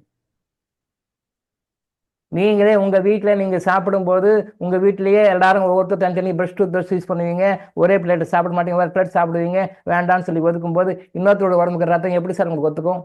இன்னொருத்தருடைய உடம்பு உறுப்பு உங்களுக்கு எப்படி ஒத்துக்கும்? இங்கே டிரான்ஸ்பிளான்டேஷன் பண்ணி ஆர்கனை மாற்றிடுறீங்க, ரைட், ஓகே. ஆர்கனை மாற்றிட்டீங்கன்னா இயற்கை என்ன பண்ணும், அதை அக்செப்ட் பண்ணிக்காது. ஏன்னா உங்கள் கருவிலிருந்து உருவாக்கி வளர்த்து ஆளாக்கி ஒரு ஃப்ரீக்வன்சியில் கொண்டு வரும். நீங்கள் என்ன பண்ணுங்க, உள்ளே போய் இன்னொரு உறுப்பு வைக்கிறீங்க, பாடி அக்செப்ட் பண்ணிக்காது சார். நீங்கள் வந்து ஆக்சிடென்ட் ஆகி போச்சு ஒரு பிளேட் போய் உள்ளே வைக்கிறீங்க, பாடி அக்செப்ட் பண்ணிக்காது சார். எக்ஸ்டர்னல் மெட்டீரியல் அது. சில மூலிகை மருந்துகள் இருக்குது, அந்த மூலிகை மருந்துகள் கொடுத்தீங்கன்னா உங்கள் பாடிக்கு தான் வெளியே தள்ளிடும். அப்படி பார்த்தா இவங்க ஏற்கனவே பிளேட் வச்சுருப்பாங்க, பிளேட்டை வெளியே தள்ளிவிடும் சார். நேச்சராக அது அதுக்குண்டான சிம்டம்ஸ் உருவாக்கி அதுக்குண்டான காயத்தை உருவாக்கி தானாகவே உருவாக்கி பிளேட்டை வெளியே தள்ளிடும் சார். அந்த மருந்து சாப்பிட பிளேட் வெளியே வந்துடும் சார். நீங்கள் லட்சக்கணக்கு செலவு பண்ணி பிளேட்டை வச்சுருப்பீங்க, லட்சக்கணக்கு செலவு பண்ணி ஆர்த்தோபேடிக்ஸில் போய் உள்ளே வச்சுருப்பீங்க, ஆனால் அது வெளியே தள்ளும். ஆர்த்தோ டாக்டர் ஃபிக்ஸ் பண்ணி வச்சிருப்பாரு, பட் அது வெளியே தள்ளும். நேச்சர் இருக்குது சார், நேச்சர் அக்செப்ட் பண்ணிக்காது, வெளியே தள்ள பார்க்கும். ஆனால் என்ன பண்ணுவாங்க, ஆப்ரேஷன் பண்ண பிறகு அந்த அந்த ரெசிஸ்டன்ஸ் உள்ள பாடியில் வரும், அதை அக்செப்ட் பண்ணிக்கிறதுக்காக அது கம்பல் பண்ணி தள்ளுறது, அது வெளியே தள்ளும். நீ அதெல்லாம் முடியாது, நீ உள்ள தள்ளு, அது வெளியே தள்ளும். இது வேணா, இது ஃபாரின் பாடி எனக்கு வேணாம், பாடி வெளியே தள்ளும், இல்லை முடியாது வெயி. இதுக்காக சில மருந்துகள் கொடுக்கப்படுகின்றன. கிட்டத்தட்ட ஒரு 4-5 வகையான மருந்துகள் கொடுக்கப்படுகின்றன. எதுக்கு? இது வெளியே தள்ளும், இது வெளியே வரணும். ஏன்னா உறுப்பு உள்ள வச்சுட்டேன், உள்ள ஒரு பார்ட் வச்சுட்டேன், அதை அக்செப்ட் பண்ணிக்கோன்றதாக நம்ம தடுக்கிறோம். இந்த மருந்துகள் குறைந்தபட்சம் 4-5 மருந்துகள் எந்த சர்ஜரி பண்ணவங்களுக்கும் அது கொடுப்பாங்க, எல்லாருக்கும் கொடுப்பாங்க. அது என்ன வேலை செய்யுதுன்னு அவங்களுக்கு தெரியுமா தெரியாதான்னு வேற சமாச்சாரம். பட் சர்ஜரி பண்ணி ஒரு ஆர்கன் டிரான்ஸ்பிளான்டேஷன் பண்ணாலோ பிளட் டிரான்ஸ்ஃபியூஷன் பண்ணாலோ அது கொடுக்கின்ற மருந்துக்கு பின்னணியில் இந்த குணம் இருக்கின்றது அப்படின்னு டாக்டர்ஸ்க்கு தெரியாது. அந்த ஃபார்மாலஜி டிபார்ட்மெண்ட்டில் ஃபார்மசிஸ்ட்டுக்கு தெரியும், அந்த ஃபார்மகாலஜி டிபார்ட்மெண்ட்டில் இருக்கிறவங்களுக்கு தெரியும், இல்லை அவங்களுக்கும் கூட தெரியாமல் இருக்கலாம். தள்ளும், நம்ம பாடிக்கு உதவி வெளியே தள்ளும். ஏதோ தப்பாக சாப்பிட்றீங்க, ஏதோ தவறாக சாப்பிட்றீங்க, அது உடம்புக்கு ஒத்துக்கலை, அது என்ன பண்ணுது, பாடி என்ன பண்ணுது, வாமிட்டா வெளியே கொண்டு வருது, அதை அக்செப்ட் பண்ணிக்காது, வெளியே தள்ளிடுது. அது வாமிட்டா இல்லைப்பா இது செட் ஆகாது, வேண்டாம் இது சரியில்லைன்னு வெளியே தள்ளிடுது. வேதியாக வெளியே தள்ளும், வேதியாகும் வெளியே தள்ளும், நேச்சுரல். அது உள்ள அக்செப்ட் பண்ணிக்காது. அதே மாதிரி நீங்கள் பிளட்டை டிரான்ஸ்ஃபர் பண்ணுமா, அது வெளியே தள்ளுறதுக்கு நிறைய வேலையை பண்ணும், உங்களுக்கு தெரியாது. அதை நீங்கள் டிப்ரெஸ் பண்ணுற மாதிரி அமுக்கிற மாதிரி மருந்து கொடுத்துட்றாங்களே. ஆர்கன் வேற ஆர்கன் வச்சுட்டா வைக்கக்கூடாது, இயற்கையான ஆர்கன் தான் வேணும். அந்த இயற்கையான ஆர்கன் செட்டேட் பண்ண முடியலன்னா வேற ஆர்கன் வச்சா பாடி அக்செப்ட் பண்ணிக்காது, ஏற்றுக்காது, வெளியே தள்ளும். அப்போ என்ன பண்ணுறாங்க, மருந்து கொடுக்குறாங்க. அப்போ என்ன ஆகும், இயற்கை ஜெயிக்குமா, நீங்கள் ஜெயிப்பாங்க. இயற்கை தான் ஜெயிக்கும், நீங்கள் எப்பவுமே ஜெயிக்க முடியாது. இயற்கையை நீங்கள் என்றைக்கும் கான்கவர் பண்ணவே முடியாது, என்றைக்குமே கான்கவர் பண்ண முடியாது. ஒரே ஒரு நாள் கூட, ஒரே ஒரு நிமிஷம் கூட இயற்கையை நம்ம ஜெயிக்கவே முடியாது. நல்லா மைண்டு பயிற்சிக்கோங்க. அதுக்கு நம்ம கட்டுப்பட்டு தான் வாழணும். இயற்கைன்றது இங்கே இறைவன் வச்சுக்கலாம். இயற்கை இஸ் ஈக்குவல் டு இறைவன், இறைவன் இஸ் ஈக்குவல் டு இயற்கை. இயற்கை மீறி நம்ம ஒன்றும் பண்ண முடியாது. அது ஒபீடியண்ட்டாக தான் இருந்தாங்க, நான் அப்படின்னா பண்ண முடியாது. இயற்கை மீறினா தான் நம்ம அடி வாங்குறோம். எப்படி இப்படின்னா அடி வாங்க நம்ம சொல்லிக் கொடுப்போம், இது வரைக்கும் சொல்லிக்கும், இனிமேலும் சொல்லுவோம். இயற்கை மீறினால அடி. இப்போது ஸ்ரீலங்காவில் ஃப்ளட்டு இயற்கை மீறணும். எந்த வகையில் மீறணும்னு சொன்னால் ராதா மேடம் கோச்சிக்குவாங்க. என்ன சார் நாங்கள் இவ்வளோ கஷ்டத்தில் இருக்கோம், துக்கத்தில் இருக்கிறோம், தேட்டில் இருக்கோம், நீங்கள் இப்படிலாம் சொல்கிறீங்களே, ராதா மேடம் எங்களுக்கு கோச்சிக்குவாங்க. உண்மை அப்படி இல்லை. நாம் என்ன தப்பு பண்ணியிருக்கோம். 2015 சென்னையில் ஃப்ளட்டு, அதாவது சென்னை இது வரைக்கும், இது சென்னையினுடைய வரலாற்றில் இது வரைக்கும் சந்திக்காத அளவுக்கு பேரழிவு. சென்னையில் இது வரைக்கும் சென்னை சந்திக்காத ஒரு பேரழிவு. ஜெயலலிதா அம்மா சீஃப் மினிஸ்டர் நினைக்கிறேன், அப்போ பன்னீர்செல்வம் வந்து பப்ளிக் ஒர்க்ஸ் டிபார்ட்மெண்ட் மினிஸ்டர் நினைக்கிறேன். அவங்க தான் பெரிய பேரழிவு. அந்த பேரழிவுக்கு காரணம் வந்து இவங்கன்னு சொல்லலாம். எப்படியா இருந்தாலும் நம்ம தான் அது அடிப்படை காரணம். பஞ்சபூதங்களை நாம் வந்து ரொம்ப கேவலப்படுத்துறோம், ரொம்ப இன்சல்ட் பண்ணுறோம், ரொம்ப அவமானப்படுத்துகிறோம். அதெல்லாம் ஒரு நாளைக்கு நம்ம லோக்கல் நேஷனில் வெச்சு செய்யுது, ஒரு நாளைக்கு வெச்சு செய்யுது. இயற்கை சீற்றங்கள் கடவுளுடைய விருப்பம் கிடையாது. கடவுளுக்கு எதிராக நாம் செய்கிறனால கடவுள் ரிப்பல் பண்ணுறாரு. இப்பயாவது புரிஞ்சுக்கோ, இப்பயாவது சரி பண்ணிக்கோ, இப்பயாவது திருத்திக்கோன்றாரு. நாம் வந்து அதை நெக்லெக்ட் பண்ணுறோம். பெரிய நாடு, வல்லரசு நாடு, தாதா நாடு அமெரிக்கான்றோம். அந்த அமெரிக்காவில் பனி புயல் வருது, மற்ற புயல் வருது. அந்த அரசு என்ன பண்ண முடியும்? ஒன்றும் பண்ண முடியாது. நான் உலகத்துக்கே தாதா, நான் தான் பெரிய ஆளு, நான் தான் டபக்கு தாஸு அப்படின்னு சொல்லி அங்கே காலத்துக்கு விட்டுக்கலாம். பட் அந்த இயற்கை சீரழிவு பேரழிவு வரும்போது எல்லா கவர்மெண்ட்டும் ஒன்றும் பண்ண முடியாது. அமெரிக்கன் கவர்மெண்ட் கூட ஒன்றும் பண்ண முடியாது. கடவுளுடைய ஆட்சியில் நடக்கிறது நம்ம இன்னும் எகேஜ் பண்ண முடியாது. பிகாஸ் நம்ம தப்பு பண்ணுறோம். ஆனால் நம்ம தப்பு பண்ணுறோன்னு சொன்னால் கேட்க மாட்டாங்க. நம்ம சைடில் தப்பு, நம்ம சைடு தப்புனா தான் இயற்கை மாறி வருது. அதுக்கு என்ன நம்ம மேலே பங்காளிப்பாக ஏன் சொத்து பிரச்சனையா என்ன நமக்கு? அதுக்கும் ஏன் தப்பு பண்ணுறோம், அதை டேமேஜ் பண்ணுறோம், அதுவும் பொறுத்து பார்க்குது. அதான் பூமாதேவின்னு சொல்லுவாங்க. பொறுமையில் ரொம்ப சிறந்தது மிகப்பெரிய பூமாதேவி. பூமாதேவி பொறுமையாக இருக்கணும்னு சொல்லுவாங்க. தன்னை வெட்டுகின்ற, தன்னை கொத்துகின்ற, தன்னை குடிப்பறிக்கின்ற மக்கள் கூட நல்லா பார்த்துக்கும். அதான் பொறுமைக்கு பூமாதேவின்னு சொல்லுவாங்க. அந்த பூமாதேவியை நம்ம நோண்டிக்கிட்டே இருந்தால் எவ்வளோ நாளைக்கு பொறுமையாக இருக்கும்? ஒரு நாளைக்கு வச்சு செய்யும். இந்த இயற்கை சீற்றங்களை நாமளாக உருவாக்கிறது தான். நம்ம விளக்கம் சொல்லுவோம், எங்கெல்லாம் தப்பு பண்ணுறோம்னு சொல்ல வரும். நம்முடைய நோய்களுக்கும் இயற்கை சீற்றத்துக்கும் என்ன சம்பந்தம்? நம்முடைய பொருளாதார நிலைமைக்கும் இயற்கை சீற்றங்களுக்கும் என்ன சம்பந்தம்? நம்மளுடைய குடும்ப உறவுகள் நல்லா இருக்கிறதுக்கும் எல்லாத்துக்கும் இந்த மாதிரி இயற்கை சீரழிவுகளுக்கும் என்ன சம்பந்தம்? சம்பந்தம் இருக்கு. என்ன சார் வழக்கம் போல மொட்டை கடைக்கும் முழங்காலைக்க முடிச்சு போறீங்கன்னு சொல்லாதீங்க. மொட்டை கடைக்கும் முழங்கால முடிச்சு போடலாம், கரெக்டாக இருக்கும். அதை நீங்கள் மறுக்க முடியாது, சொல்லுவோம். இனி வருவப்புகிட்ட சொல்லுவோம். ஸோ ரத்த தானம் அப்படின்னு சொன்னால், அந்த ரத்தம் வந்து நம்ம உடம்புல உருவாக்குற ரத்தம் இன்னொருத்தர் கொடுத்தா அது நமக்கு நோய்களை உருவாக்கும், பிரச்சனைகளை உருவாக்கும், வாய்க்கு நரைச்சிக்கல்களை உருவாக்கும். கண் தானம் பண்ணாங்க அப்படின்னா, உறுப்பு தானம் பண்ணாங்கன்னா இவங்க நல்லதுன்னு நினச்சிட்டு பண்ணுறாங்க. அது அரசாங்கம் ஆனர் பண்ணுது. அரசாங்கம் கலெக்டர் அனுப்பிச்சு மாலை போட்டு மரியாதை பண்ணுங்கன்னு சொல்லுது. கலெக்டர் போகிறாரு உறுப்பு தானம் பண்ணவங்களுக்கு. ஆனால் உறுப்பு தானம் சகோதரர் ஜிஆர் சொன்ன மாதிரி அந்த உறுப்பு தானம் இவங்க தானமாக கொடுக்குறாங்க. அங்கே எப்படி போகுதுன்னு யாருக்கும் தெரியாது. ரத்தத்தை நீங்கள் தானமாக கொடுக்குறீங்க, ஆனால் அந்த ரத்தத்தை ஏற்றக்கூடிய அந்த கார்பரேட் ஹாஸ்பிட்டல் உங்களுக்கு தானமாக ஏற்றுதா? நீங்கள் சொல்கிறீங்க நான் 14 முறை தானம் கொடுத்தேன்றார். 14 முறை இவர் தானம் கொடுத்தார், இவர் ரத்த தானம் கொடுத்தார், ரைட்டு ஓகே. 14 முறை இவர் தானம் கொடுத்தார், சரி ஓகே. அந்த 14 தானமும் அந்த சம்மந்தப்பட்ட பேஷண்ட்டுக்கு தானமாக போச்சா? அது எப்படி காசாக்கப்பட்டதுன்னு அவருக்கு தெரியுமா? காசாக்கப்பட்டதுன்னு தெரியுமா? உறுப்பு தானம் பேப்பரில் பேட்டி கொடுக்குறாங்க. என் மகன் 4 பேர்கிட்ட வாழ்வான். எப்படி வாழ்வான்?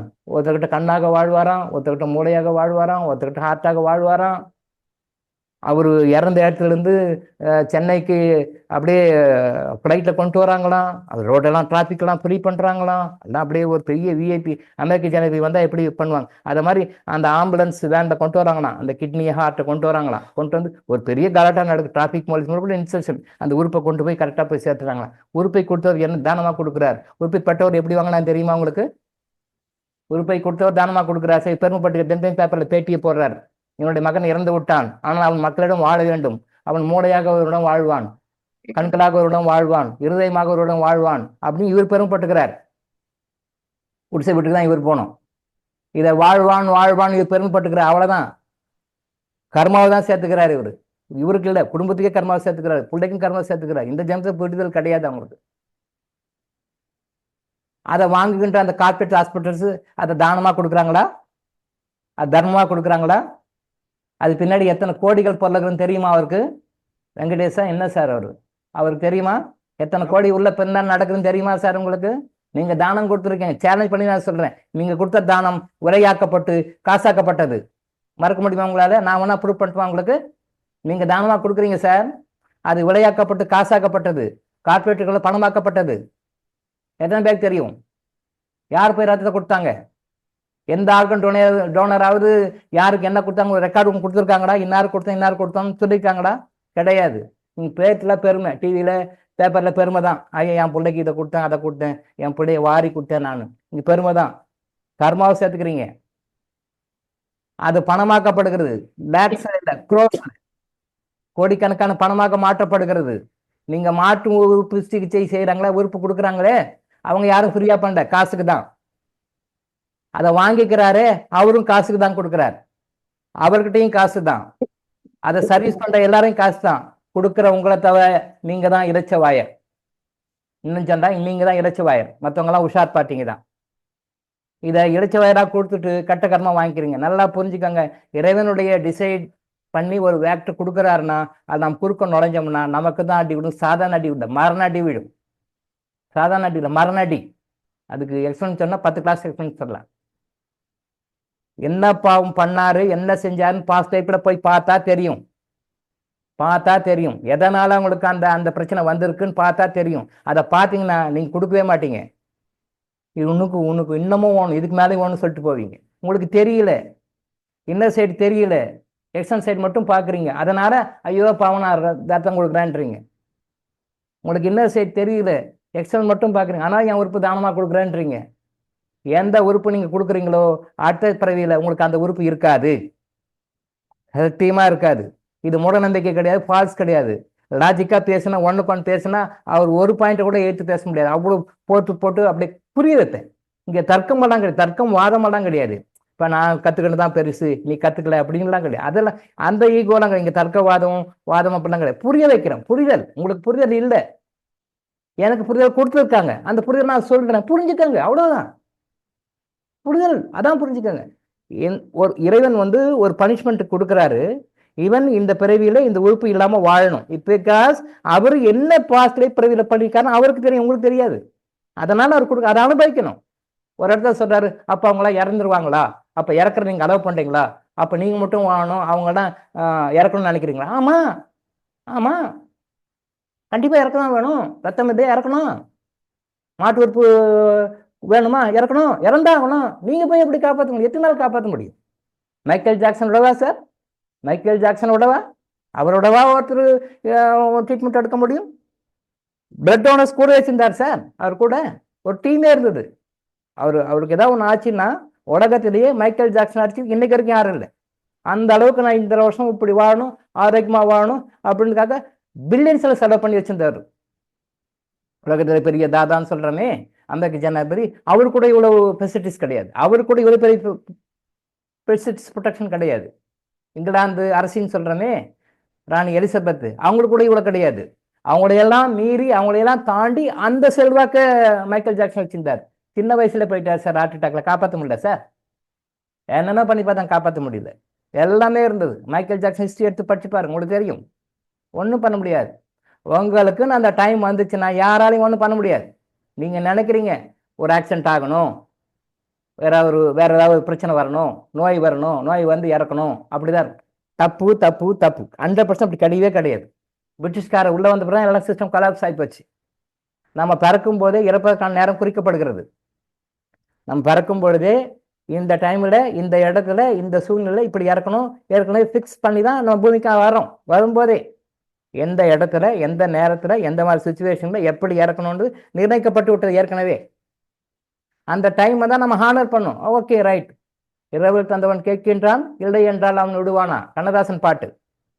இரவில் தந்தவன் கேட்கின்றான், இல்லை என்றால் அவன் விடுவானா, விட மாட்டான்.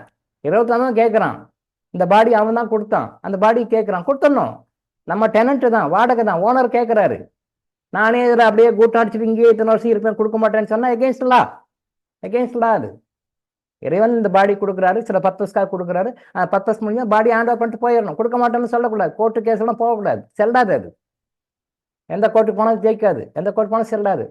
கண்ணதாசன் பாட்டு பாடினார், அனுபவிச்சு எழுதினவர், அனுபவிச்சு எழுதின வார்த்தை அது. அப்போ டைம் வந்து ரெஸ்ட் பண்ணுங்க. என் டைம் இறக்கணுமா, ரைட், ஓகே. அது ஆனால் ஆட்டோமேட்டிக்காக அந்த உறுப்புகள் அப்படியே சீஸ் ஆகும். ஆட்டோமேட்டிக்காக அந்த உறுப்புகள் சீஸ் ஆகும், அப்படியே போயிடும். ஹார்ட் அட்டாக் வந்துச்சு, நெஞ்சு கைப்பிடி, அது கூட கிடையாது சார். இன்னைக்கு ஹார்ட் அட்டாக் தான் நல்ல மரணம்னு நினைக்கிறேன். அது கூட, அந்த வலி கூட வரக்கூடாது. இந்த உயிர் பிரியும் போது வலிக்குது அப்படி ஒரு செகண்ட், அந்த வலி கூட வரக்கூடாது. சாதாரணமாக பிரியும். உயிர் பிரிவது ஒரு சுகமான அனுபவம் சார். அது கூட சுகமான அனுபவம் கடவுள் வச்சிருக்காரு. உயிர் பிரிவது ஒரு சுகமான அனுபவம். எப்படி உயிர் பிறக்கிறது ஒரு சுகமான அனுபவம் நாம் நினைக்கிறோம், இந்த சுகமான அனுபவத்தை நம்மளுடைய அறியாமையினால கஷ்டமான பிரசவமாக, கஷ்டமான ஒரு பிராக்டிக்கலாக நம்ம கொண்டுட்டோம். நம்மளுடைய அறியாமையினால சுகமான பிரசவம் அது, அதான் சுகப்பிரசவம். அது பிரசவம் சுகமாக தான் இருக்கணும். நம்ம அறியாமையில கஷ்டமா மாத்திக்கிறோம். அதே மாதிரி இறப்பும் ஒரு சுகமான அனுபவம் சார். அந்த உயிர் போகிற நேரம், பெரிய நேரம் சாப்பிட்டா அப்படியே பிரியணும் சார். அதை அலோவ் பண்ணணும், நாமளும் அலோவ் பண்ணணும். ஐசி யூனிட்ல அட்மிட் ஆகி உயிர் பிரிகின்ற அத்தனை உயிர்களும் சுகமாக பிரிவதில்லை. ஐசி யூனிட்ல அட்மிட் ஆகி பிரிகின்ற கிட்டத்தட்ட ஒரு 400 ஆத்மாவை நான் வந்து டாக்குமெண்டேஷன் பண்ணியிருக்கேன். கிட்டத்தட்ட ஒரு 400 குறையாமல் இருக்கும்னு நினைக்கிறேன். ஐசி யூனிட்ல இருந்து உயிர் பிரியுது. ஏதோ ஒரு காரணத்துக்காக ஐசி யூனிட் அட்மிட் பண்ணால் ஒரு ஐசி யூனிட் உயிர் ஐசி யூனிட் இருந்து பிரிகின்ற உயிர்கள் அத்தனையும் மறுபிறவிலும் சரியான பிறப்பில் சரியான இடத்துல பிறந்து சரியாக வாழ்றதுல கஷ்டமான குடும்பத்தை பிறக்குது. ஆவிகளத்தில் இருக்கிற வரைக்கும் கஷ்டப்படுறாங்க, ஆவிகளத்தில் இருக்கிற வரைக்கும் கஷ்டப்படுறாங்க, மறுபிறவிலையும் கஷ்டப்படுறாங்க. இது என்னால் டாக்குமெண்டேஷன் பண்ணி பேசுகிறேன், நான் சும்மா பேசுகிறேன். அந்த உயிரை வந்து இயற்கையாக போக்க அலோவ் பண்ணணும். அதான் அந்த காலத்து பெரியவங்கள்லாம் வந்து உயிர் போகிறாங்க இறக்குறாங்களோ எல்லாருக்கும் தகவல் கொடுத்துருவாங்க, எல்லாரும் வருவாங்க, எல்லாரும் பேரன் பேத்திங்களை கூட எல்லாரும் வருவாங்க. அந்த உயிர் பிரியும் சாப்பிட்டு அனுப்பிச்சிடுவாங்க. அந்த டைமில் பக்தி பாடல்கள் போடுவாங்க, மற்ற இந்த ஸ்லோகங்கள் போடுவாங்க, சோசனங்கள் சொல்லுவாங்க. சில கொஞ்சம் விஷயம் தெரிஞ்சவங்க வந்து அவங்கள கூப்பிட்டு அந்த டைமில் இந்துக்கள் வந்து அந்த ஆன்மீக பெரியவர்களை கூப்பிட்டு அந்த திருவாசகம் இந்த மாதிரி விஷயங்களை ஓத சொல்லுவாங்க. அந்த பீரியட் டைமில் ஓத சொல்லுவாங்க. கிறிஸ்டியன் பீப்புள் வந்து பாஸ்டரை கூப்பிட்டு வந்து அந்த பைபிள் வெர்சஸ்லாம் ஓதுவார். முஸ்லீம்கள் வந்து அந்த அந்த இமாம்களை கூப்பிட்டு அவர் வந்து அந்த குரான் வசனங்கள்லாம் ஓதுவார். இது இருக்குது, இன்றைக்கும் ப்ராக்டிக்கலாக இருக்குது, பட் ரொம்ப கம்மி. அந்த குரான் வசனங்கள்லாம் ஓதுவாங்க. அந்தந்த மதங்களுக்கு உண்டான புனித நூல்கள் என்னவோ அதெல்லாம் அவங்க ஓதுவாங்க. அப்போ என்ன பண்ணுறாங்க, அவங்க இறந்துருவாங்கன்னு தெரியும், அவங்க உயிர் போக போகுதுன்னு தெரியும், எல்லாருக்கும் தகவல் கொடுத்துருவாங்க, சென்ட் ஆஃப் பண்ணுவாங்க, எல்லாம் நல்லபடியாக போயிட்டு வாங்க. அந்த ஆத்மா நல்லபடியாக சந்தோஷமாக அடுத்த லெவல்களுக்கு போகும், இவங்களையும் ஆசீர்வாதம் பண்ணும், மேல இடத்துல அதுவும் நல்லா இருக்கும், அடுத்த லெவலில் உயர்ந்த நிலைக்கு போகும். நாம் ட்ரீட்மெண்ட் பண்ணுற பேர் வழி, இவங்களை காப்பாற்றுற பேர் வழி அப்படின்னு சொல்லிட்டு ஹாஸ்பிட்டலில் போய் ஐசியூவில் அட்மிட் பண்ணி அவங்க என்னென்ன விதங்கள்லாம் பண்ணி அவங்களாம் என்ன முடியுமோ அவங்க தெரியும் செய்கிறேன். அவங்க நான் தப்பு சொல்ல வரல, அவங்களுக்கு என்ன தெரியுமோ செய்யறாங்க. அது தவறுன்றது தான் நான் சொல்கிறேன்.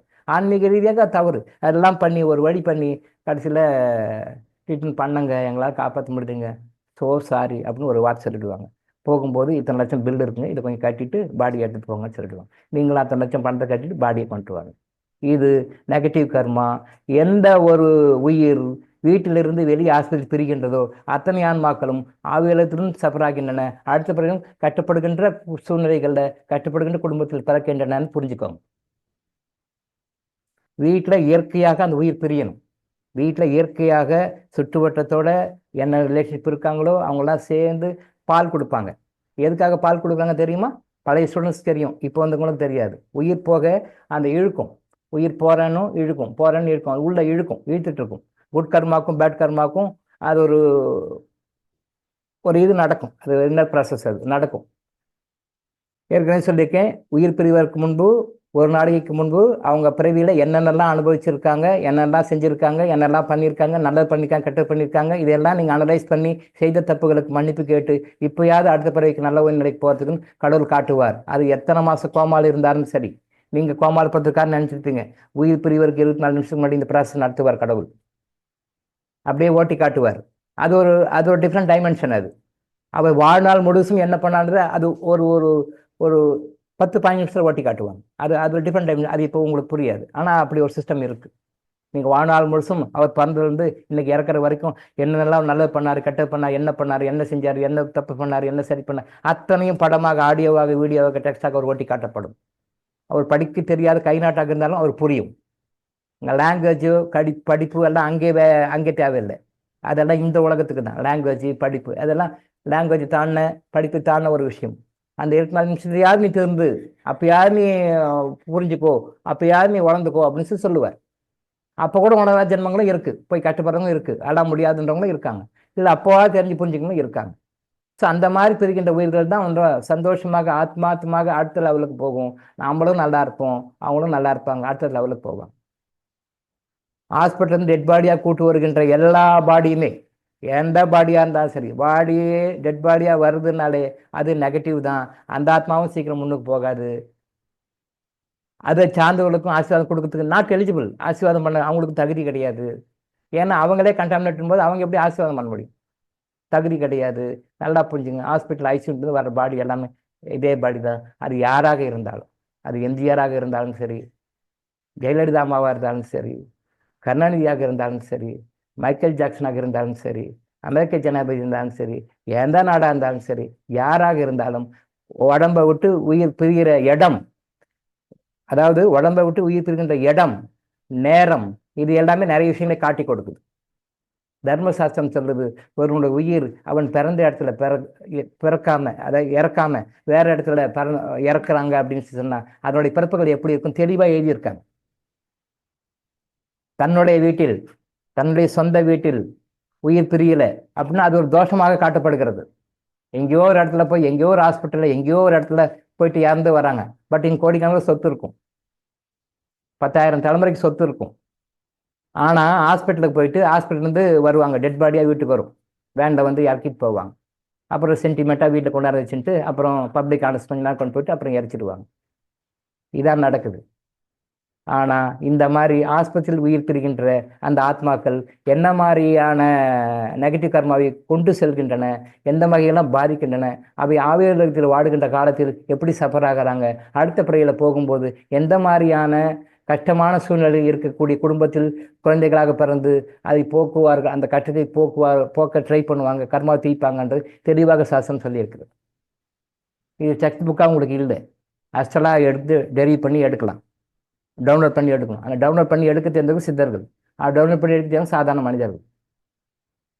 ஸோ இந்த ரத்தம் கொடுக்குறேன் அப்படின்றது வந்து இப்போ நான் சொன்ன மாதிரி ஏன் வேண்டான்றாரு. வேற ப்ரஷ் தனித்தனியாக யூஸ் பண்ணிக்கிறாங்க, எல்லா பிளேட்டையும் சாப்பிட்றாங்க, அவங்க பிளேட் கழுவி சாப்பிட்றாங்க. அப்போ இதே மாதிரி நம்ம ரத்தம் கொடுக்குறோம், நம்மளுடைய உறுப்பு கொடுக்குறோம், நம்முடைய நெகட்டிவ் கர்மா அவங்களுக்கு போகுது. இறைவன் வந்து அந்த உறுப்பு இல்லாமல் அவங்க வாழணும், கஷ்டப்படணும். இந்த ரத்தம் இல்லாமல் அவங்க வாழணும், கஷ்டப்படணும், இறக்கணும் போது இப்போ இவர் சொல்றாரு, நான் காப்பாற்றினா யார் காப்பாற்றுவா, நான் காப்பாற்றினா யார் காப்பாற்றுவா, நான் வந்து செய்யலைன்னா யார் செய்வேன், நான் ரத்தம் கொடுத்தா யார் கொடுப்பா அப்படின்னு சொல்றாங்க. நீங்க ரத்தம் கொடுத்து இது வரைக்கும் வாங்கினாங்களே, எத்தனை பேர் உயிரோடு இருக்காங்க இது வரைக்கும்? ரத்தம் கொடுத்தாங்க, வாழ்ந்தாங்க, ரைட்டு, ஓகே. எத்தனை பேர் உயிரோடு இருக்காங்க? நாம நினைக்கிறோம் நாம தான் காப்பாற்றுறோம், நாம தான் இயங்குது, அப்படிலாம் ஒன்றும் கிடையாது சார். எல்லாம் இறைவன் தான். சாப்பிட்றீங்க, தூங்குறீங்க, ரைட்டு, ஓகே. அந்த சாப்பாடு எப்படி டைஜஷன் ஆகுது? நீங்களா உட்காந்து வச்சுக்கணும் டைஜஷன் பண்ணீங்க? சாப்பிட்றீங்க சார், தூங்குறீங்க, காலைல எழுதுறீங்க, இந்த 8 hours தூங்குறீங்க, இந்த 8 hours வந்து உள்ள டைஜஷன் ப்ராசஸ் நீங்களா உட்காந்து இன்சுலின் கொடுக்குறீங்க. இப்படி இந்த ஹார்மோன்ஸ் இருக்கணும், இந்த என்சைம்ஸ் இருக்கணும், டைஜஷன் ஆகணும். ஸோ இந்த சக் பண்ணணும், எனர்ஜியை சக் பண்ணணும், சக்கை வெளியேற்றும். இப்படி இன்ஸ்ட்ரக்ஷன் கொடுத்துருக்கீங்களா நீங்கள்? அது நடக்குது இல்லை? காலையில் இருந்தோடனே மோஷன் போகிறீங்க, கிளியர் ஆகிடும், அந்த சத்து வருது, எனர்ஜி வருது, உங்களுக்கு பிளட்டாக மாறுது. இந்த ப்ராசஸ் யார் சார் செய்கிறா? யார் செய்கிறா? யார் உங்களை இயக்குறது? தூங்குறீங்க, திருப்பி காலையில் எழுதுறீங்க, எங்கே இருந்தீங்க உங்களுக்கு யாருக்கு தெரியும்? தூங்குறீங்க சார், திருப்பி காலையில் எழுதுறீங்க. இந்த ஹவர்ஸில் லங்ஸ் வேலை செய்யுது, ஹார்ட் வேலை செய்யுது, பிளட்டு ரத்தம் ஓட்டம் போயிட்டே இருக்கு, எல்லா போய் எங்கிட்டு தானே இருக்கு. தூங்குறீங்க சார், கொஞ்சம் நல்லா யோசனை பண்ணி பாருங்க, சொல்ற விஷயத்தை யோசனை பண்ணி பாருங்க. உங்களை யாரும் குறை சொல்றணுன்றது கிடையாது, நம்ம எங்கெல்லாம் தப்பு பண்ணிட்டு இருக்கோம்னு புரிஞ்சுக்கோங்கன்ற நான். உங்களை யாரும் குறை சொல்லணுன்றதோ, மட்டன் தட்டணுன்றதோ, இல்லை வந்து நான் தான் பெரிய ஆளுன்னு காட்டிக்கணுன்றதோ, நீங்கள்லாம் தெரியாதவங்க அதெல்லாம் கிடையாது. தவறான புரியுது, அப்படிலாம் கிடையாது. நாம் எவ்வளோ முட்டாள்களாக இருக்கிறோம், நாம் எவ்வளோ அறிவாளிகளாக இல்லாமல் அறிவாளிகள் நினைச்சிட்டு இருக்கிறோம், அடி முட்டாள்களாக, வடிகட்ட முட்டாள்களாக நம்ம எப்படி இருக்கிறோம்னு தெரிஞ்சுக்கோங்க அப்படின்னு சொல்றேன் நான். நம்ம பிஹெச்டி படிச்சிருந்தாலும் உண்மையான பிஹெச்டி படிக்கல, ஏதோ சும்மா வெட்டு வீணா போன பிஹெச்டிலாம் படிக்கிறோம். கத்துக்க வேண்டிய பிஹெச்டி நம்ம வாங்கல, கத்துக்க வேண்டிய படிப்பு படிக்கல, கத்துக்க வேண்டியதை விட்டுட்டு மற்ற கத்துட்டு இருக்கிறோம்னு சொல்ல வரேன் நான். அதான் உண்மை. நமக்கு வந்திருக்கிற நோயை நம்மளால குணப்படுத்திக்க முடியும், அதுக்கு இறைவன் வழி கொடுத்துருக்கிறார். அடுத்த உறுப்பு எதையும் வாங்கக்கூடாது. அவன் அந்த பிறவியில பண்ண கஷ்டமாவுக்கு அந்த மாதிரி ரத்தம் இல்லாம வாழணும், இறக்கணும், இந்த உறுப்பு இல்லாமல் வாழணும், இறக்கணும்னு கடவுளுடைய விதி. அது கடவுள் சில காரணக்காக தான் கொடுக்குறார். கடவுள் வந்து உங்களை பழி வாங்கணுன்ற டென்ஷனோ எமோஷனோ கிடையாது. அதை போய் நீங்க கொடுக்கணும், யாரெல்லாம் முடியாது நான் போய் காப்பாற்றுன்னு சொன்னா அடி உங்களுக்கும் விடும் சார், அவருக்கும் விடும், 2 பேருக்கும் விடும். உன்னால நான் கேட்டேன், என்னால் நீ கேட்டேன். இந்த தர்மம் பண்றாங்களே, உடல் உறுப்பு கொடுக்குறாங்க, பிளட் கொடுங்க, இவங்களும் அடி வாங்குவாங்க, எப்படின்னு தெரியாது அவங்களுக்கு. வாங்கணும் அடி வாங்குவாங்க எப்படின்னு அவங்களுக்கு தெரியாது. ஒரு அரசாங்கம் சொல்றது அதுக்கு எங்கேயாச்சும் நான் சொல்றேன்றது, அரசாங்கத்துக்கு எதிராக நான் சொல்லலை, அரசாங்கத்துக்கு தெரியல. அதனால தெரியலன்றதுக்காக அது ஒரு தப்பு செய்ததுக்காக அதை நான் நியாயம் நான் சொல்ல முடியாது. அரசாங்கம் டாஸ்மாக்ல கடை வச்சுக்கலாம், போய் டாஸ்மாக் பிடிங்கன்னு சொல்ல முடியுமா? சிகரெட் பிடிச்சா கேன்சர்னு தெரியும், அரசாங்கம் சொல்லுது, யார் கேட்குறீங்க? அரசாங்கமே டாக்ஸ் வாங்குது உங்ககிட்ட. அப்புறம் அரசாங்கம் நான் ஓகேன்னு எப்படி சொல்ல முடியும்? எஃபர்ட் பண்ணணும், டாஸ்மாக் கடையை இழுத்து போடணும், அதான் அரசாங்கம். எங்களுக்கு வருமானம் வருது, எந்த ஆட்சி மாறினாலும் யாரும் மாற்ற மாட்டாங்க, அது சும்மா பேச்சு, அதெல்லாம் சும்மா மது ஒழிப்பு, அதெல்லாம் எல்லாமே காசு பண்ணுவாங்க. அப்போ அரசாங்கம் தான் உயர்ந்ததுன்னு எப்படி சொல்ல முடியும்? புகையில ப்ராடக்ட்ஸ் எல்லாம் யூஸ் பண்ணால் கேன்சர் வருது, நல்லாவே தெரியுது. போடுறீங்க, ஏன் அலோவ் பண்ணுறீங்க? ஏன் ப்ரொடக்ஷன் அலோவ் பண்ணுறீங்க? வருமானம், டேக்ஸு எல்லாமே அரசாங்கமும் வந்து வருமானத்தில் தான் குறியாக இருக்குது. நீங்கள் அரசாங்கம் காப்பாற்றணும்னு நினைக்காதீங்க. எந்த நாட்டு கவர்மெண்ட்டையும் தான் சொல்கிறேன் நான். அரசாங்கம்லாம் காப்பாற்றணும்னு நினச்சிங்கன்னா நீங்கள் வீணாக போயிடுவீங்க. அரசாங்கம்லாம் காப்பாற்ற நீங்கள் உஷாராக நீங்கள் காப்பாற்றிக்கிட்டா தான் உண்டு. அரசாங்கம்லாம் காப்பாற்றாது. அரசாங்கம் காப்பாற்றுற மாதிரி நடிக்குது, நீங்களும் அது காப்பாற்று நடித்து ஏமாந்துருக்குறீங்க. நீங்களே ஏமாறுறீங்க, அரசாங்கம் ஏமாத்துது. எல்லா அரசாங்கங்களும், இந்த அரசாங்கம் எல்லா அரசாங்களையுமே சொல்கிறேன். எப்படி சார் நீங்கள்லாம் சொல்லுங்க? சொல்கிறதுக்கு ஒரு ஆள் வேணும்ல. பூனைக்கு யார் மணி கட்டுறதுன்னு சொல்லுவாங்க. பூனைக்கு யார் மணி கட்டுறது? யாரை கட்டுறதுக்கு ஒரு ஆள் வேணும்ல. டாக்டர் இளங்கோவா தேவையில்லை, டாக்டர் இளங்கோவன் ஒரு ஆளாக தேவையில்லை, ஒரு ஆத்மா தேவையில்லை. இது தப்புன்னு சொல்கிறதுக்கு அது கேட்குறவங்க கேட்கல, அது வேறு சமாச்சாரம். ஒரு ஆள் வேணுமில்ல. அது இறைவனுடைய அருளாலும் சித்தருடைய அருளாலும் நம்ம சொல்கிறோம். டாக்டர் இளங்கோ சொல்ல வைக்கிறாங்க, சொல்ல வைக்கப்படுகிறேன், அவ்வளோதான். நீங்கள் நான் போய் உயிரை காப்பாற்றுங்களேன். இப்போ பிளட் எல்லாம் கொடுத்தீங்களே, அந்த பிளட்டை கொடுத்தவங்க லிஸ்ட் எடுத்து பாருங்கள். எத்தனை பேர் உயிரோடு இருக்காங்க? எத்தனை வருஷம் உங்களை உயிரோடு வாழ வைக்க முடியும்? உங்களால் எத்தனை பேரை காப்பாற்ற முடியும்? கடைசி நிமிஷம் வரைக்கும் காப்பாற்றுறேன் சொல்கிறாங்க. எல்லா ஹாஸ்பிட்டல்லையும் எல்லா விஐபிஸும் பண்ணும்போது தீவிரமாக சிகிச்சை அளிக்கப்படுகிறது. நான் நோட் பண்ணுவேன், இதை நோட் பண்ணணுன்றதுக்காக. எம்ஜிஆர் ஹாஸ்பிட்டல் அட்மிட் ஆகிருக்கும் போதும் சரி, அண்ணாதுரை ஹாஸ்பிட்டல் அட்மிட் ஆகும்போது எனக்கு தெரியாது. எம்ஜிஆர் தெரியும், ஓரளவுக்கு தெரியும். கருணாநிதி தெரியும், ஜெயலலிதா அம்மா தெரியும். இவங்கெல்லாம் ஹாஸ்பிட்டல் அட்மிட் ஆகும்போது பேப்பரில் டெய்லி வரும் மெசேஜ், டாக்டர்கள் தீவிரமாக சிகிச்சை அளித்துக் கொண்டிருக்கிறார்கள், சிகிச்சையில் முன்னேற்றம் இருக்கிறது, தீவிரமாக சிகிச்சை அளிக்கிறார்கள், தீவிரமாக முன்னேற்றம் அளிக்கிறது, சிகிச்சை அளித்துக் கொண்டிருக்கிறார்கள், முன்னேற்றம் அளிக்கிறதுன்னு பேப்பரில் டெய்லி நியூஸ் வரும். அப்புறம் ஒரு ஸ்டேஜில் சிகிச்சை பலனளிக்கவில்லை, இறந்து விட்டார்னு வரும். சிகிச்சை பலனளிக்கவில்லை, இறந்து விட்டார்னு வரும். அதுவும் வரும். அது எனக்கு தெரியும், இப்படி தான் வரும்னு தெரியும். ஒரு நாள் வரும், என்னைக்கோ ஒரு நாள் வரும். சிகிச்சை பலனளிக்கவில்லை, இறந்து விட்டார். அப்புறம் பாடி அனுப்பிச்சுடுவாங்க, அப்புறம் வீட்டுக்கு கொண்டு போவாங்க, அப்புறம் கொஞ்ச நேரம் வைப்பாங்க, அப்புறம் பப்ளிக் ஆனருக்கு வைப்பாங்க, அப்புறம் அதுக்கு பிறகு தகனமோ அடக்கமோ பண்ணுவாங்க. Right, okay. ஏன் சிகிச்சை பலனளிக்கவில்லை? மைக்கேல் ஜாக்சனோடவா ட்ரீட்மெண்ட் எடுக்க முடியும்? எம்ஜிஆரோடவா, கருணாநிதியோடவா, ஜெயலலிதாவோடவா? அவங்களோடவா நம்ம ராயல் ட்ரீட்மெண்ட் எடுத்துட போகிறோம்? அவங்களோட ராயல் ட்ரீட்மெண்ட் கொடுக்க போகிறாங்க. ஏன் அவங்க டாக்டர் காப்பாற்றவில்லை? வாய் சொல்லுங்க சார். பதில் என்ன சார்? பேர் லோகேஸ்வரன். சொல்லுங்க சார். அப்புறம் கூட சொல்லுங்க, பொறுமையாக கூட சொல்லுங்க. ஏன் காப்பாற்றவில்லை? நான் காப்பாற்றுறேன் நீங்கள் சொல்கிறீங்களே. நான் என்ன தவிர யார் இருக்கா? நான் தான் மனிதத்தன்மை உண்டவன், நான் தான் மனிதத்தன்மை நிறைந்தவன், நான் தான் மனிதத்திற்கு பிற்படுத்தி வந்திருக்கிறேன். நீங்களே யாரும் மனிதத்தன்மை இல்லை, அவங்க சாகணும்னு சொல்கிறீங்களே. அப்படி நீங்கள் சொல்கிறீங்களே, நீங்கள் எத்தனை பேரை காப்பாற்ற முடியும்? இவங்களாம் ஏன் டாக்டர் காப்பாற்றலை? ஏன் காப்பாற்றவ? லட்சம் பேர் கொடுப்பாங்க சார் ரத்தம். இவங்களாம் கேட்டால், இவங்களாம் இன்டர்நேஷ்னல் விஐபிஸ், நேஷனல் விஐபிஸ். இவங்க ரத்தம் கேட்டால் என்ன கொடுக்க தயாராக இருக்காங்க மக்கள், தொண்டர்கள். ஏன் காப்பாற்ற முடியல? வாய் எவ்வளோ ஃபீஸ் கேட்டாலும் கொடுக்குறது டாக்டர்ஸ், எவ்வளோ ஃபீஸ் கேட்டாலும் கொடுக்கறதுக்கு ரெடி. எவ்வளோ ரத்தம் வேணும், என்ன குரூப் ரத்தம் வேணும், என்ன உறுப்பு வேணும், எல்லாமே ரெடி. இவங்களாம் கேட்டா கொடுக்க மக்கள் ரெடி சார். கோடிக்கணக்கான தொண்டர்கள் ரெடி, கட்சி தொண்டர்கள் ரெடி, மக்கள் ரெடி, எல்லாருமே ரெடி. ஏன் காப்பாற்ற முடியல? வாய் மைக்கேல் ஜாக்சன் வேணும்னா அவரே ஓன் டீம் வச்சிருந்தார், அது வேற சமாச்சாரம். மக்கள் எத்தனை பேர் கேட்டாலும் கொடுக்க தயாரா இருக்காங்க. என்ன வேணும் கேளுங்க, கொடுக்குறேன். என் உயிரை கூட கொடுக்குறேன். உயிரை எடுத்துக்க முடியாது, என் உயிரை கூட கொடுக்குறேன். உங்க உயிரை வச்சு என்ன பண்ண முடியும்? என் உயிரை கூட கொடுக்குறேன். நம்ம ஆளுங்க சொல்ற வசனம், என் உயிரை கூட கொடுக்குறேன் சார், என் உயிரை கூட கொடுக்குறேன் சார். நான் கொடுக்குறேன், நீங்க கொடுக்குறீங்க ரைட்டு, அங்க வாங்கிக்கிறதுக்கு இருக்கணுமே. நீங்க உயிரை கொடுத்தா நீங்க இறந்துங்க, அப்புறம் எங்க உயிரை அங்க இன்னொருத்துக்கு எங்க கொடுக்குறது? வசனம் நாம பேசி பழகிட்டோம். என் உயிரை கூட கொடுக்குறேன். உயிர் யாருக்கு வேணும்? நீங்க இவ்வளவுலாம் கொடுத்து பண்ணீங்க, எத்தனை பேர் காப்பாத்தினாங்க? ஏன் சார் காப்பாற்ற முடியல? இவங்களெல்லாம் இப்ப சொன்ன விஐபி ஏன் காப்பாற்ற முடியல? ஏன் சிகிச்சை பலனளிக்கவில்லை? வாய் கேள்வி கேளுங்க, பதில் வரும். ஏன் சிகிச்சை பலனளிக்கவில்லை? கரெக்டா பேப்பர் நோட் பண்ணி எடுத்து வச்சுக்க. அந்த பேப்பர்லாம் இருக்கு, இப்ப கூட இருக்கு என்கிட்ட. இந்த விஐபிங்கெல்லாம் ட்ரீட்மெண்ட் எடுக்கும்போது டெய்லி பேப்பர்ல என்ன வரும், அந்த இறந்த பிறகு பேப்பர் என்ன சொல்லுவாங்க, அது பேப்பர் என்ன பண்ணுவாங்க, எல்லா பேப்பர் இங்கிலீஷும் தமிழ் எல்லாமே கட் பண்ணி வச்சிருக்கேன் சார். சிகிச்சை பலனளிக்கவில்லை அப்படின்னு சொல்லி முடிப்பான். கடைசி இந்த வார்த்தை வரும், சிகிச்சை பலனளிக்கவில்லை. ஏன் சிகிச்சை பலனளிக்கவில்லை?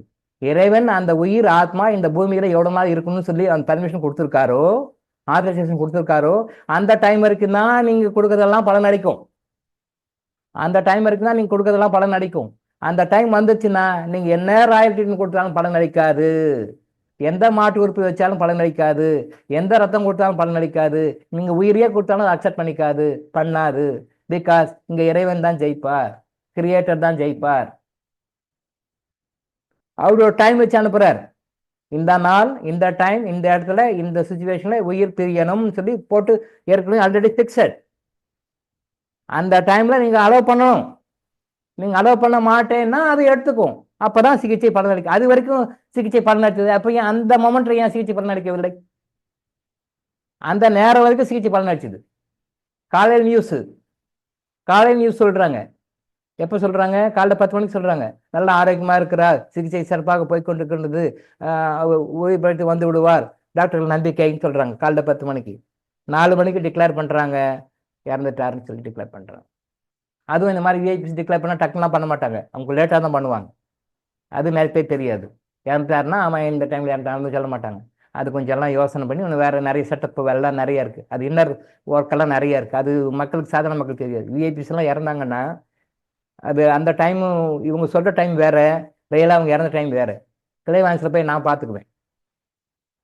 அது மாதிரி பார்த்தா தெரியும். அவங்க உண்மையிலே இறந்த டைம் வேற, கவர்மெண்ட் டிக்ளேர் பண்ற டைம் வேற. உண்மை. அது பல காரணங்களுக்கு, அது நமக்கு தேவையில்லாத விஷயம். அது பல காரணங்கள் இருக்கு. அது சொல்ற விஷயம் இருக்கு, சொல்லக்கூடாத விஷயம் இருக்கு, சொன்னா கான்ட்ரவர்சி வர விஷயம் இருக்கு, சொன்னா கான்ட்ரவர்சி வராத விஷயம் இருக்கு, அது நிறைய டிபேட் வர விஷயம் இருக்கு. அது நமக்கு தேவையில்லாத விஷயம். அது நமக்கு என்கிட்ட தேவையில்லாத விஷயம் அது.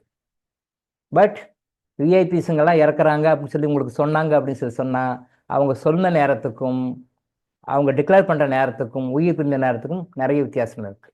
அப்போ மீன் டைம் என்ன சார் பண்றாங்க? அது சஸ்பென்ஸ். அது நமக்கு வேண்டாம். ஈவன் புட்டபர்த்தி சாய்பாபா கூட இறந்தார் அப்படின்னு சொல்லி ஒரு டிக்ளரேஷன் கொடுக்குறாங்க. அது ரியல் டைம் இல்லை. அது கிளைமாக்ஸில் போய் பார்த்தா அது வேற. அது நம்ம சொல்ல வேண்டாம். பப்ளிக்ல அதை பற்றி பேசக்கூடாது. டிக்ளேர் பண்ற டைம் புட்டபர்த்தி சாய்பாபா இந்த டைம்ல இறைநிலை அடைந்தார், உயிர் பிரிந்ததுன்னு சொல்றாங்க. That is not correct time. Absolutely wrong. அதெல்லாம் நம்ம சொல்ல தேவையில்லை. இது பேச்சு வந்தாலும் நான் சொன்னேன், அவ்வளோதான். அது நமக்கு தேவையில்லாத விஷயம். அது நமக்கு என்டையர்லி தேவையில்லாத விஷயம். நீங்கள் அந்த புரிதல் வச்சுக்கோங்கன்னு சொல்கிறேன். அப்போது அந்த டைம் நான் ஒரிஜினல் டைமே வச்சுக்கோங்க.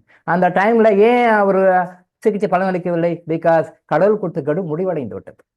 கடவுள் கொடுத்த கடு முடிஞ்சது. அதுக்கு மேலே நீங்கள் என்னதான் நீங்கள் ட்ரீட்மெண்ட் கொடுத்தாலும், இன்டர்நேஷ்னல் லெவலில் ரெப்யூட்டட் ஹாஸ்பிட்டலில் ட்ரீட்மெண்ட் கொடுத்தாலும் கூட ஒர்க் அவுட் ஆகாது.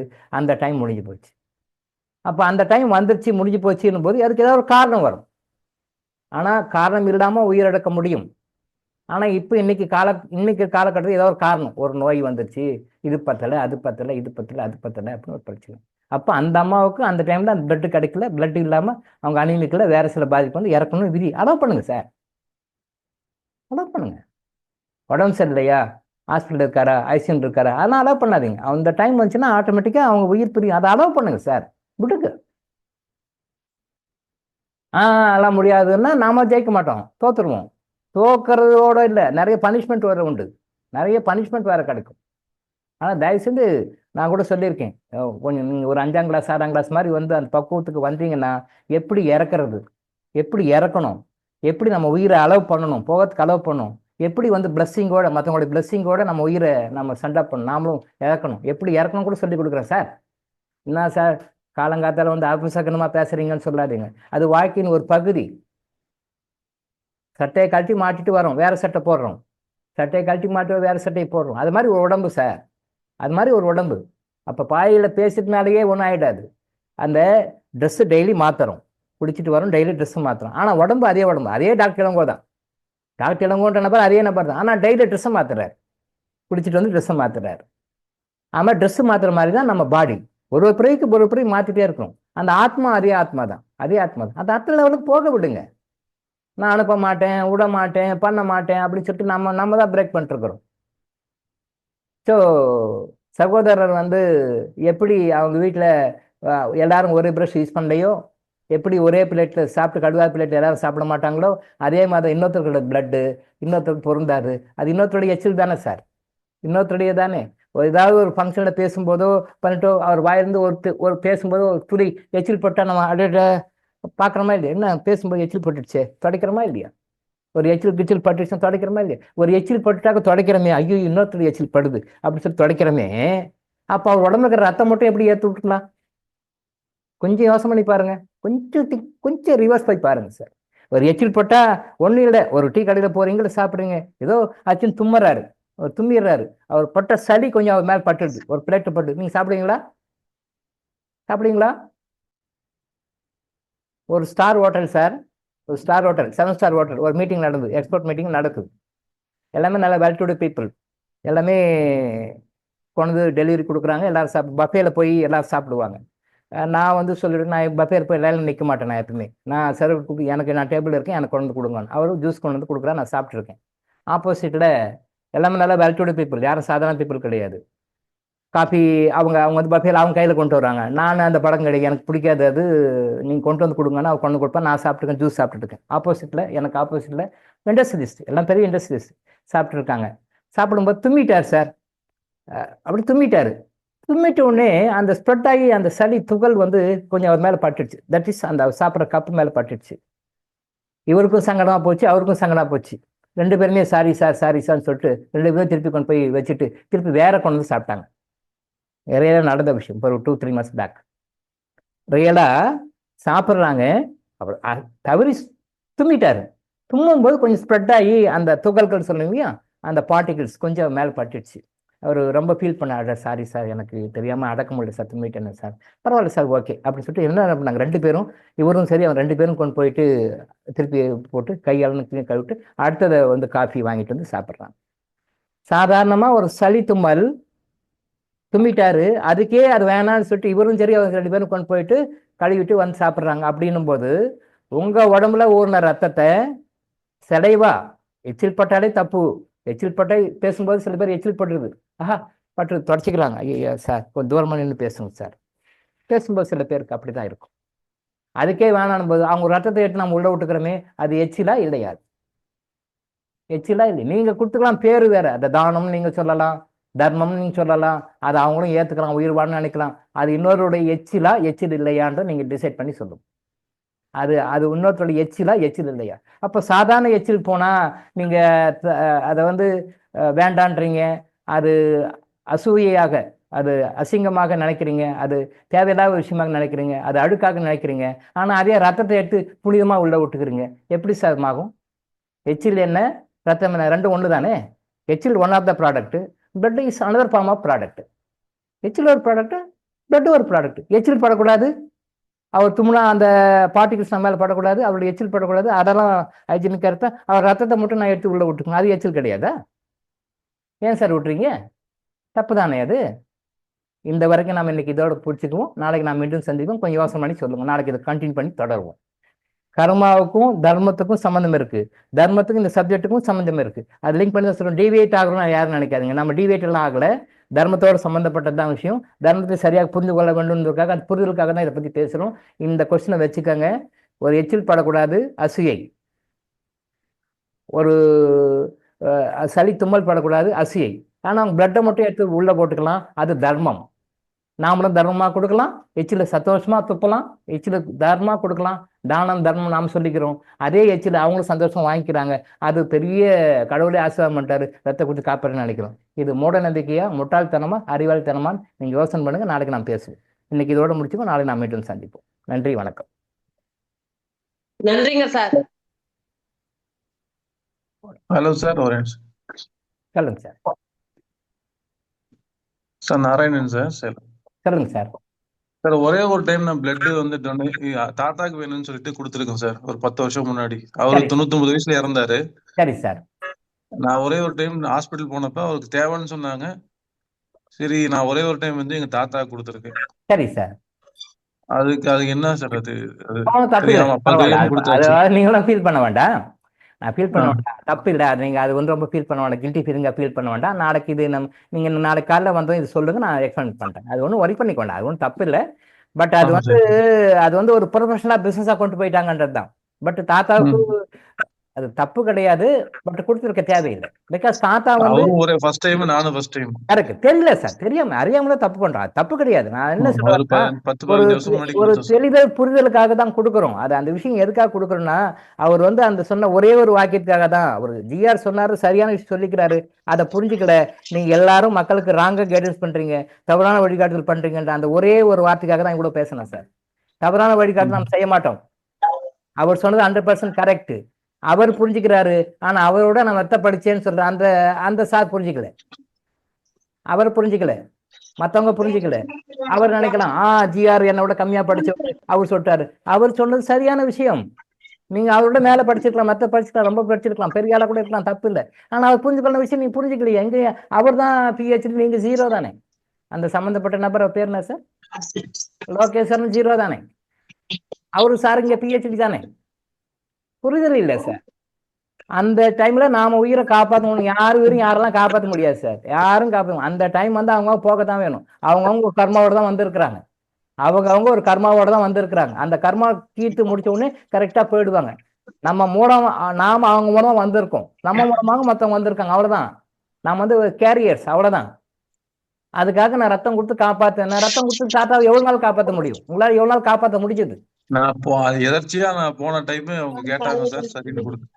நல்லா முடியாது சார். நம்ம அப்ப தொடர்ந்து ஆரோக்கியமான விவாதங்கள் பண்ணுவோம். அதாவது எதிர்மறையான இடக்குமடக்கான விவாதங்கள் கிடையாது. அந்த புரிதல் வேணும் அப்படின்றதுக்காக தான் நம்ம சொல்றோம், வேற ஒண்ணும் இல்ல. நம்ம தொடர்ந்து சார்ட்ட பர்சனலா பேசணும் சார்.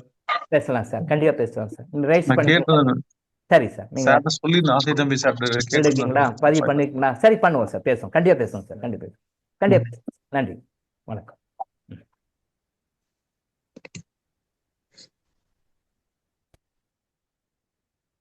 நன்றி சார். நன்றி.